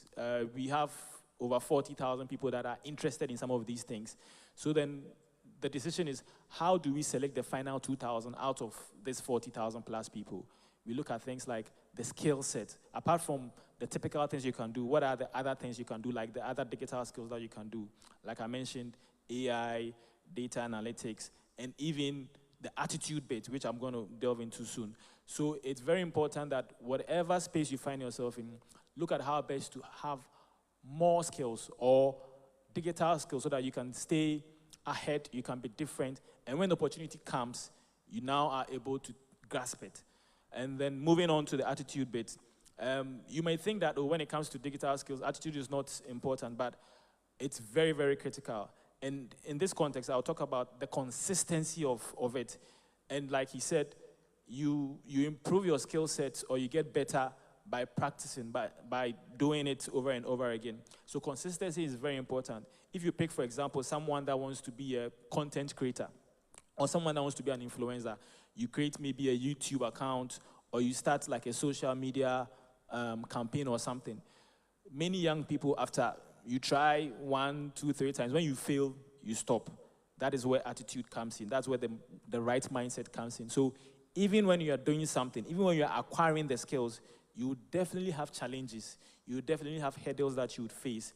And the right attitude and the right mindset is when you tell yourself that I will not give up, I will be consistent. So even if it's not working, you don't stop, you keep pushing. It's just like you taking like a course, a digital skills course. You're taking a training program in data analytics or you're taking a program in AI use cases. It's going to get difficult at some point. And many people here, I'm sure that some of you would bear with me and agree that you've tried to take a course before. After the first, second week, you give up and say that I'm not even doing this anymore. Attitude comes in there. How are you able to persist? How are you able to overcome the challenges that you find yourself in? Sometimes maybe the circumstance you find yourself in may be a hindrance. Maybe you have kids, you are married, you have other commitments that is taking your time. It's being difficult for you. You have to overcome all those kind of things, and that is where attitude comes into play. So attitude is not just about you thinking that you be humble. Humility is very important. To learn, you have to be humble. But beyond that, consistency is also important. And many of the successful people that you'd see today, when you ask them, one of the things that they'll tell you is that consistency. Some people call it grit. Some people call it persistence. Being able to overcome the challenges that would come would help you to be successful. So when you try to apply the skills you have, you get an opportunity to do like an internship, an apprentice opportunity to do something. You're definitely going to have challenges. The way to go is to have the attitude and you tell yourself that I'm not giving up. Even sometimes when you do something and then your master or your boss says that do it this way, do it that way, sometimes you can become upset, you can become angry and say that you won't do it again, you walk away. No, that is not the right mindset. You stay humble, you take feedback, constructive criticism, you take feedback, and you keep going. You don't say that because he spoke in a certain way, you are going to stop the internship or the opportunity that you've been given. No. Humility, persistence, having grit, and you keep pushing, you keep learning, and that is what will make you different. And you see, these are the things that make people stand out, because there are so many people out there that want opportunities, but why will one person be selected over the other person? Some of these little things, the attitude and being able to apply yourself, having extra skills that will make you different and stand out. Yeah. Thank you so much, Mr. Edward. Today they are shaking tables. Attitude, consistency. Okay, so I'd like to come to the only lady on the panel. And the question is, in our bid to not leave anyone behind, I would want to ask, what concrete steps are being taken to reach the marginalized groups in our society? Like we already said, most of the schools, I think while I was preparing for this, I read that most of the institutions are in Accra and Kumasi, Greater Accra and then Greater Kumasi.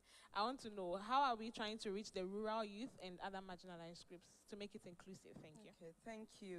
I think that anytime we talk about inclusion, we are always looking at gender. We are looking at persons with special needs. But then that's why we are also happy that the issue of refugees is also coming up. And most of the time, even though most of the time it's more like an agenda, it seems like an agenda of development partners. I think that we've gone past that, we've embraced it, that we don't have to leave anyone behind. Everyone must be able to access opportunities that are available for everyone. Currently in TVET, especially with our public schools, what we are realizing is that the female participation is very low, and especially with what we call the male-dominated areas. So technical courses and trades, most of the time you realize that they became, of course, if you look at the historical backgrounds of technical education and how it was set up, it more or less had a male in mind than a female in mind. And it's reflective of even our structures. So you go to our workshops, you go to a typical TV school, you do not feel that this was kind of intentionally made with a female in mind. And if you go to a typical TV school, you might not even have changing rooms. You might not have a well-segregated, washrooms.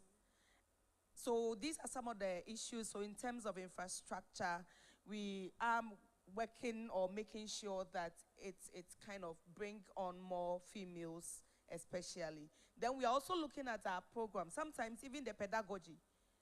A teacher would find a female. So you go to an automobile class, you go to a leather class, you go to a plumbing class, and it is 50 males, 2 females. Then the teacher will say, "You, what are you doing here? Didn't you see the catering class? Didn't you see the fashion class? And you have come here." So in terms of even teacher motivation or demotivation in terms of language, it really plays a role. Then persons with disabilities come in because for us, unlike the grammar schools, we are doing inclusive education. So we are not doing special education.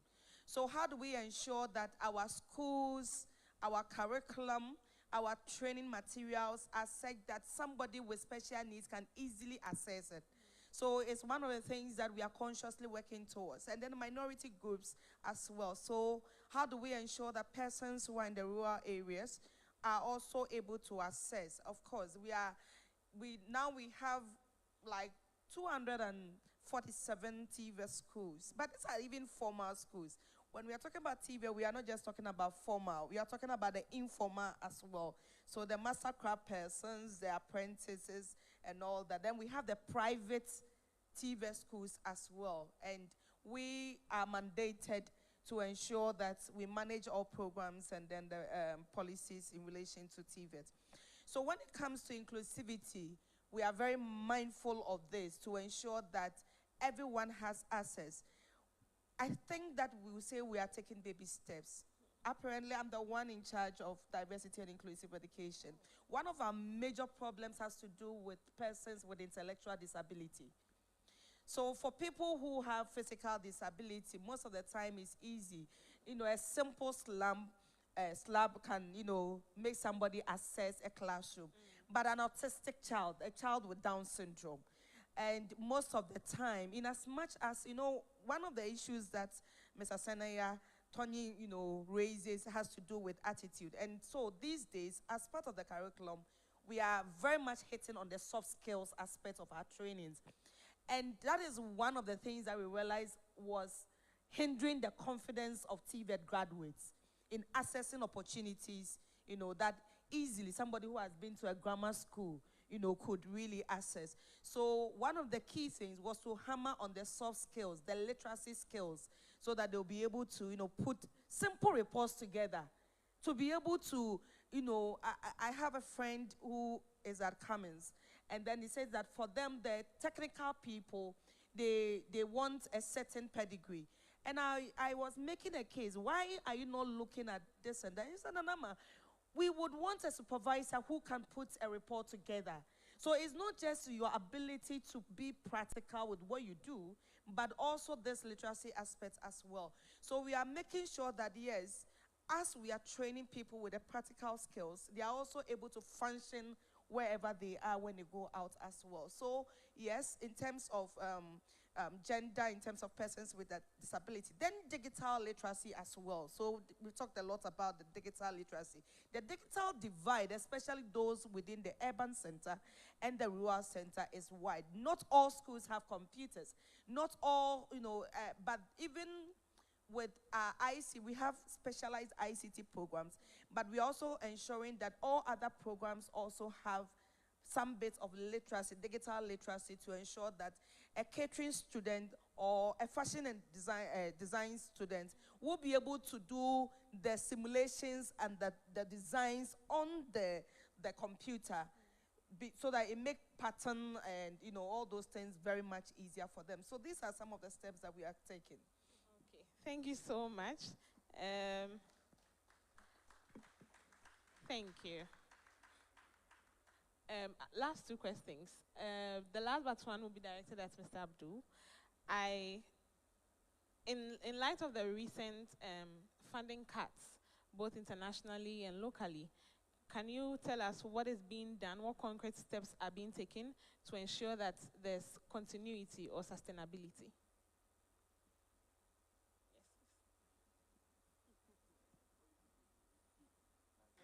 Fortunately for us, the National Apprenticeship Program is comprehensively government fully funded. We are not dependent on donors. However, we have made some deliberate and intentional appeals to some donor partners to support specific program directions. The rationale is that every donor that gives you money has a reason for giving you the money.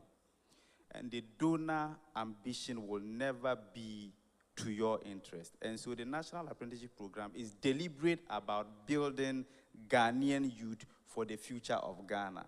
So whatever donor money comes in is just driven towards specific things. But my last word would be that whilst Tony is grappling with getting people to learn, the biggest challenge I rather have is that I am overwhelmed with the applications. The pilot phase, we targeted to do just 10,000. As I speak, I have over 120,000 applications. It is now a challenge to make people understand the program is rolling. You may not be part of the first cohort or first batch, but you will get onboarded. And that's the biggest challenge we have. And so I think we may need to have some further conversations so that I'll offload some of my beneficiaries to you to help us train. And again, when many hear apprenticeships, they are thinking first of all on fashion and textile trades. They are thinking about the electrical and mechanical trades or cosmetology. But we saw the dance ensemble here. Our programs capture traditional crafts, creatives, and arts. Agriculture is part of it, fish farming, poultry, whatever, every life, daily life is apprenticeship. Keeping home is apprenticeship. But you must first identify who you are. Self-knowledge is key to learning a skill. If you don't understand who you are and what your passions are and what drives you, you might just onboard on our program because we will pay you a monthly stipend or because we will give you a tool at the end of the day. It will not help you. And so I will encourage especially the younger ones that are in senior high school. Before I attended school in the late 80s and 90s, and so I undertook apprenticeship. Every school had a school garden, every school had a workshop, and so I learned how to use hacksaw, I knew how to plane, I knew how to design simple kitchen covers. We don't have it today in our system, but we must make deliberate and conscious efforts to identify wherever you want to be and add a skill to whatever you are learning. Thank you. Thank you. That was very insightful, and I really doubt that you went to school in the late 1980s. But let's move on. So we would like to wrap. I finished my first degree in 2006, and I have been lecturing over 18 years, so you can understand. It's okay. Thank you. Okay, so I'd like us to wrap up and make way for the next session. And this is to everybody on the panel. What would be the nugget of gold you'd like to give to every young person here, every aspiring apprentice, and the entrepreneurs we have in our midst?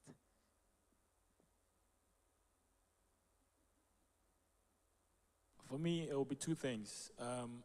Number one is lifelong learning. I believe in lifelong learning. I believe that you never stop learning. And so whatever opportunity that you have, always look at it as an opportunity to learn. Wherever you find yourself, look at it as an opportunity to learn. Have a humble mindset. Be open to new things, because, you know, things change fast. The world is changing at a very fast pace. Technology is disrupting things. So decide and make a decision. Make a decision that you would be a learner, a lifelong learner. Whatever thing that you are doing or whatever work you are doing, look at different ways or new ways that you can improve and become better at it. And technology, digitization have taught you that. So you look at what kind of software you can learn, what kind of digital skills you can acquire to become better with what you are doing. And secondly, is the attitude thing. It's very important. And for me, I believe that attitude is also much connected to being consistent, having the grit to be persistent, even when there are hurdles, even when there are challenges, you don't give up. Yeah, so never quit and keep pushing. Thank you. So mine will be briefly, make hay whilst the sun shines. Procrastination is the thief of time. Take the opportunity now. That is my first. Second one, identify your niche. Create that niche. If you're a photographer, do it beautifully. Your name is different. Nobody can be you. And what you can do, no one else can do it. Thank you. My final words will be, I will start from the NAP coordinator.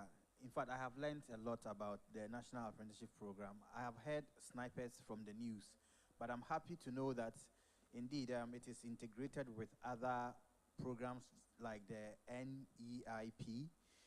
My challenge over the years with government programs has been the fact that it has been fragmented. Yes, they all mean well, but if we don't weave it in such a way that it will be connected and we will all solve the same problem, we will just window dress issues and then leave it as it is. And also, I'm also hoping that by the end of the program, we would have solid beneficiaries who would have graduated from the program and have something to show. My issue with the politicians, I said it somewhere and I had a problem, is that they are more interested in the numbers.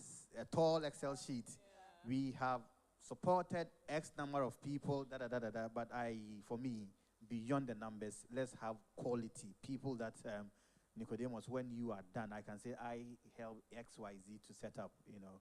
So we are here to support, and the sky is very big to accommodate a lot of stars. And when you are that one person people refer to all the time, it's even tiring.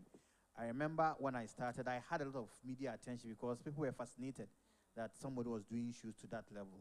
And every program you'll be invited. At a point I told them, look, my story hasn't changed. When my story changes, I will come. When I start selling 500,000, 2,000 pairs of shoes in a month, you see the signs that, this guy is making a lot of money. So to my dear young people, my two previous speakers have said it, and I will add that start small. Never despise humble or small beginnings. And trust me, there is nothing new under the sun. Whatever that you want to do, someone might have done and succeeded or failed. Look for them and follow what they did and do yours differently. Thank you. Thank you so much to the lady on the panel. They've said it all. I would just add that whatever you are doing now, learn a skill and add to what you are doing. You will not know when it will come handy for you. I've had the opportunity to interact with refugees. God forbid, should there be war right now, the last thing you think about is your certificate. But what you carry with you is your skill. So whatever you are doing, if you're an accountant, whatever, have an added skill. Learn it. Go to the mechanic around. Learn how to spray a car. Learn in Sanujuma something. It will carry you far. Thank you. Thank you so much. Can we give them a round of applause? Thank you so much for your time and for the knowledge you have impacted.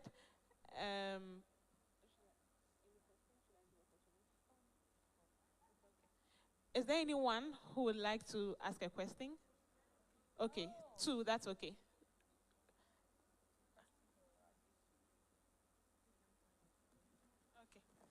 Please do it within 30 seconds. Okay, thank you very much. I'm Epiphania, I'm a teacher. So when the fundamentals are weak, this is why apprenticeship is not lucrative. As a teacher in the classroom, they say I should integrate the teaching, but I cannot, for example, I'm saying this not to be tagged, but I don't teach creative art into details. I only do the theory aspect because me, myself, I don't know it. So sometimes we stakeholders, let me say it like that, we need to be trained. So what is the government putting in place for such a thing to happen? And secondly, with the apprenticeship program, can government workers enroll on it, even if without support? Can they enroll? Then I think lastly, okay, thank you. Oh, why did you terrorize it? Okay, so I think Mr. Nicodemus will help us with her questions. So I'll take it from the last. Government workers, can you enroll? There is a conversation we need to have because the current National Apprenticeship Program has not happened before, and so there's no blueprint. We are building the print, and so as and when new ideas come up, we onboard them, and so it's something we will look at. But on the policy perspective, there's a broader conversation that is going around the National Apprenticeship. The current implementation plan is comprehensively targeting the informal training. However, the formal perspective, which is the 30%, is supposed to be taught by facilitators like you. And the facilitators need to understand the practicals to be able to teach it. So the conversation we've been having around the National Apprenticeship Program is that in the next 5 years, where do we have apprenticeship? Must it be from the informal sector, or do we need to ensure that in all forms of education we have apprenticeship? Just like the medical fields do. If you are doing medicine, definitely you have to do some apprenticeship in a facility. If you are doing nursing, you do rotation. Those in the business units engaged with other people. So it's a broader conversation, and I'm sure that by next year, we would have been able to broker government's attention to it to ensure that, like national service, which is a form of apprenticeship, it becomes compulsory by law, postulated that whatever program you run as an institution, there must be an embedding of apprenticeship, like what Germany does. And so you see that Germany is touted as the best engineering technology through apprenticeship. Can we get there? Yes, we can. Can we be deliberate about it? Yes, we can, and we must. And if we have life, this current program, as he alluded to, is not supposed to just churn out figures. I'm a politician, but I'm interested in sustainability because I'm a development practitioner. I'm not running the program as a politician. I'm running the program as a developer, and we must ensure that 2 years after you have graduated, we monitor and ensure that there's sustainability in the mechanism. Thank you. I'm Portia. I am an officer for, pardon? Okay. An officer for National Youth Authority, West. We have been doing the registration for the past month. I just want to ask you, so please, what's the percentage given to each district for them to enroll into the NAP program? And what percentage is given to the young women there? That's just what I want to know. Right. We do not have district quotas. It's a national program. Women is 40% minimum, but so far, all the applications that have come, 70% are women. And the shortlisted, we have close to 70% women because of the trade areas. We even have women that are into welding. And so when we have females in a male-dominated trade area, it's compulsory for that person to be recruited. Again, the persons with disability that have been recruited, the chunk of them are females. We don't have quotas for district because at the end of the day, you'll be tailoring the program for the politician. If you make it district level, then it means we have to come back to DCs and MPs and party chairmen to determine who gets benefits. That's why it's online and we have the manual application. But even the manual applications are transmitted, digitized, and put back into the system. All we ask is, who is a mastercraft in Wild West, Wichao, for instance? If the mastercraft gives your digital location as Wichao Clinic, I go into the system and see who is an apprentice that is willing to learn hairdressing and lives in Wichao. Then I match that person to you, and our system directs my district coordinator to collaborate with you, reach out to those people. They go through an orientation, and then onboarding begins. And so there are no district coordinators. But anyone that has applied, you don't need to reapply.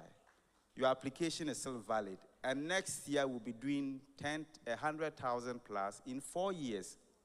My mandate is to train not less than 500,000 young people. We are committed to it. We will deliver. This year, instead of the 10,000, we have shortlisted over 20,000 and matriculated over 4,000 mastercrafts. Not all of them will start at a go. We are onboarding the first 10,000, assigned five apprentices to mastercraft because it is pilot. We don't need to give them lots of numbers. We monitor, learn from the challenges. By December, we would have done a second cohort. Training duration range between 2 to 4 months for the short-term programs like bead making, 4 to 12 months for medium term, and 12 to 18 months. However, for the pilot phase, no program is going to 18 months. We are terminating all of them between 9 and 12 months. The rationale being, for our program, an apprentice will not cook for a madam. Apprentices are not housemates. They will not pick your children from school, and there are rules and regulations. You break the rules, we drop you and enroll another person. Discipline is key to our program. Thank you, sir. I think we'll end it here. Thank you so much for your time. I enjoyed the conversation. The next session, the agric people. Okay.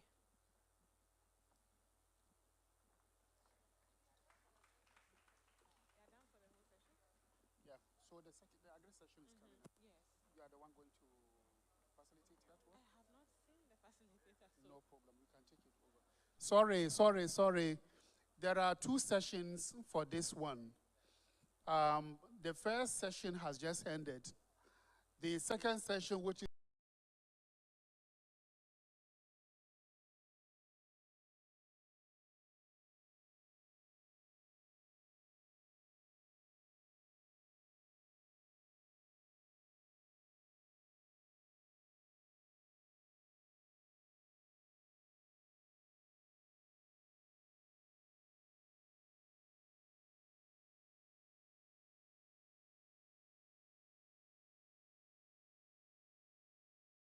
very, very interesting. I can promise you that it's 3. Yes, sir. Yeah, group 1.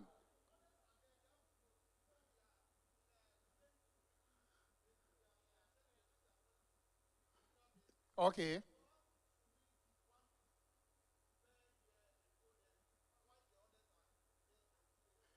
They are in session. Yes.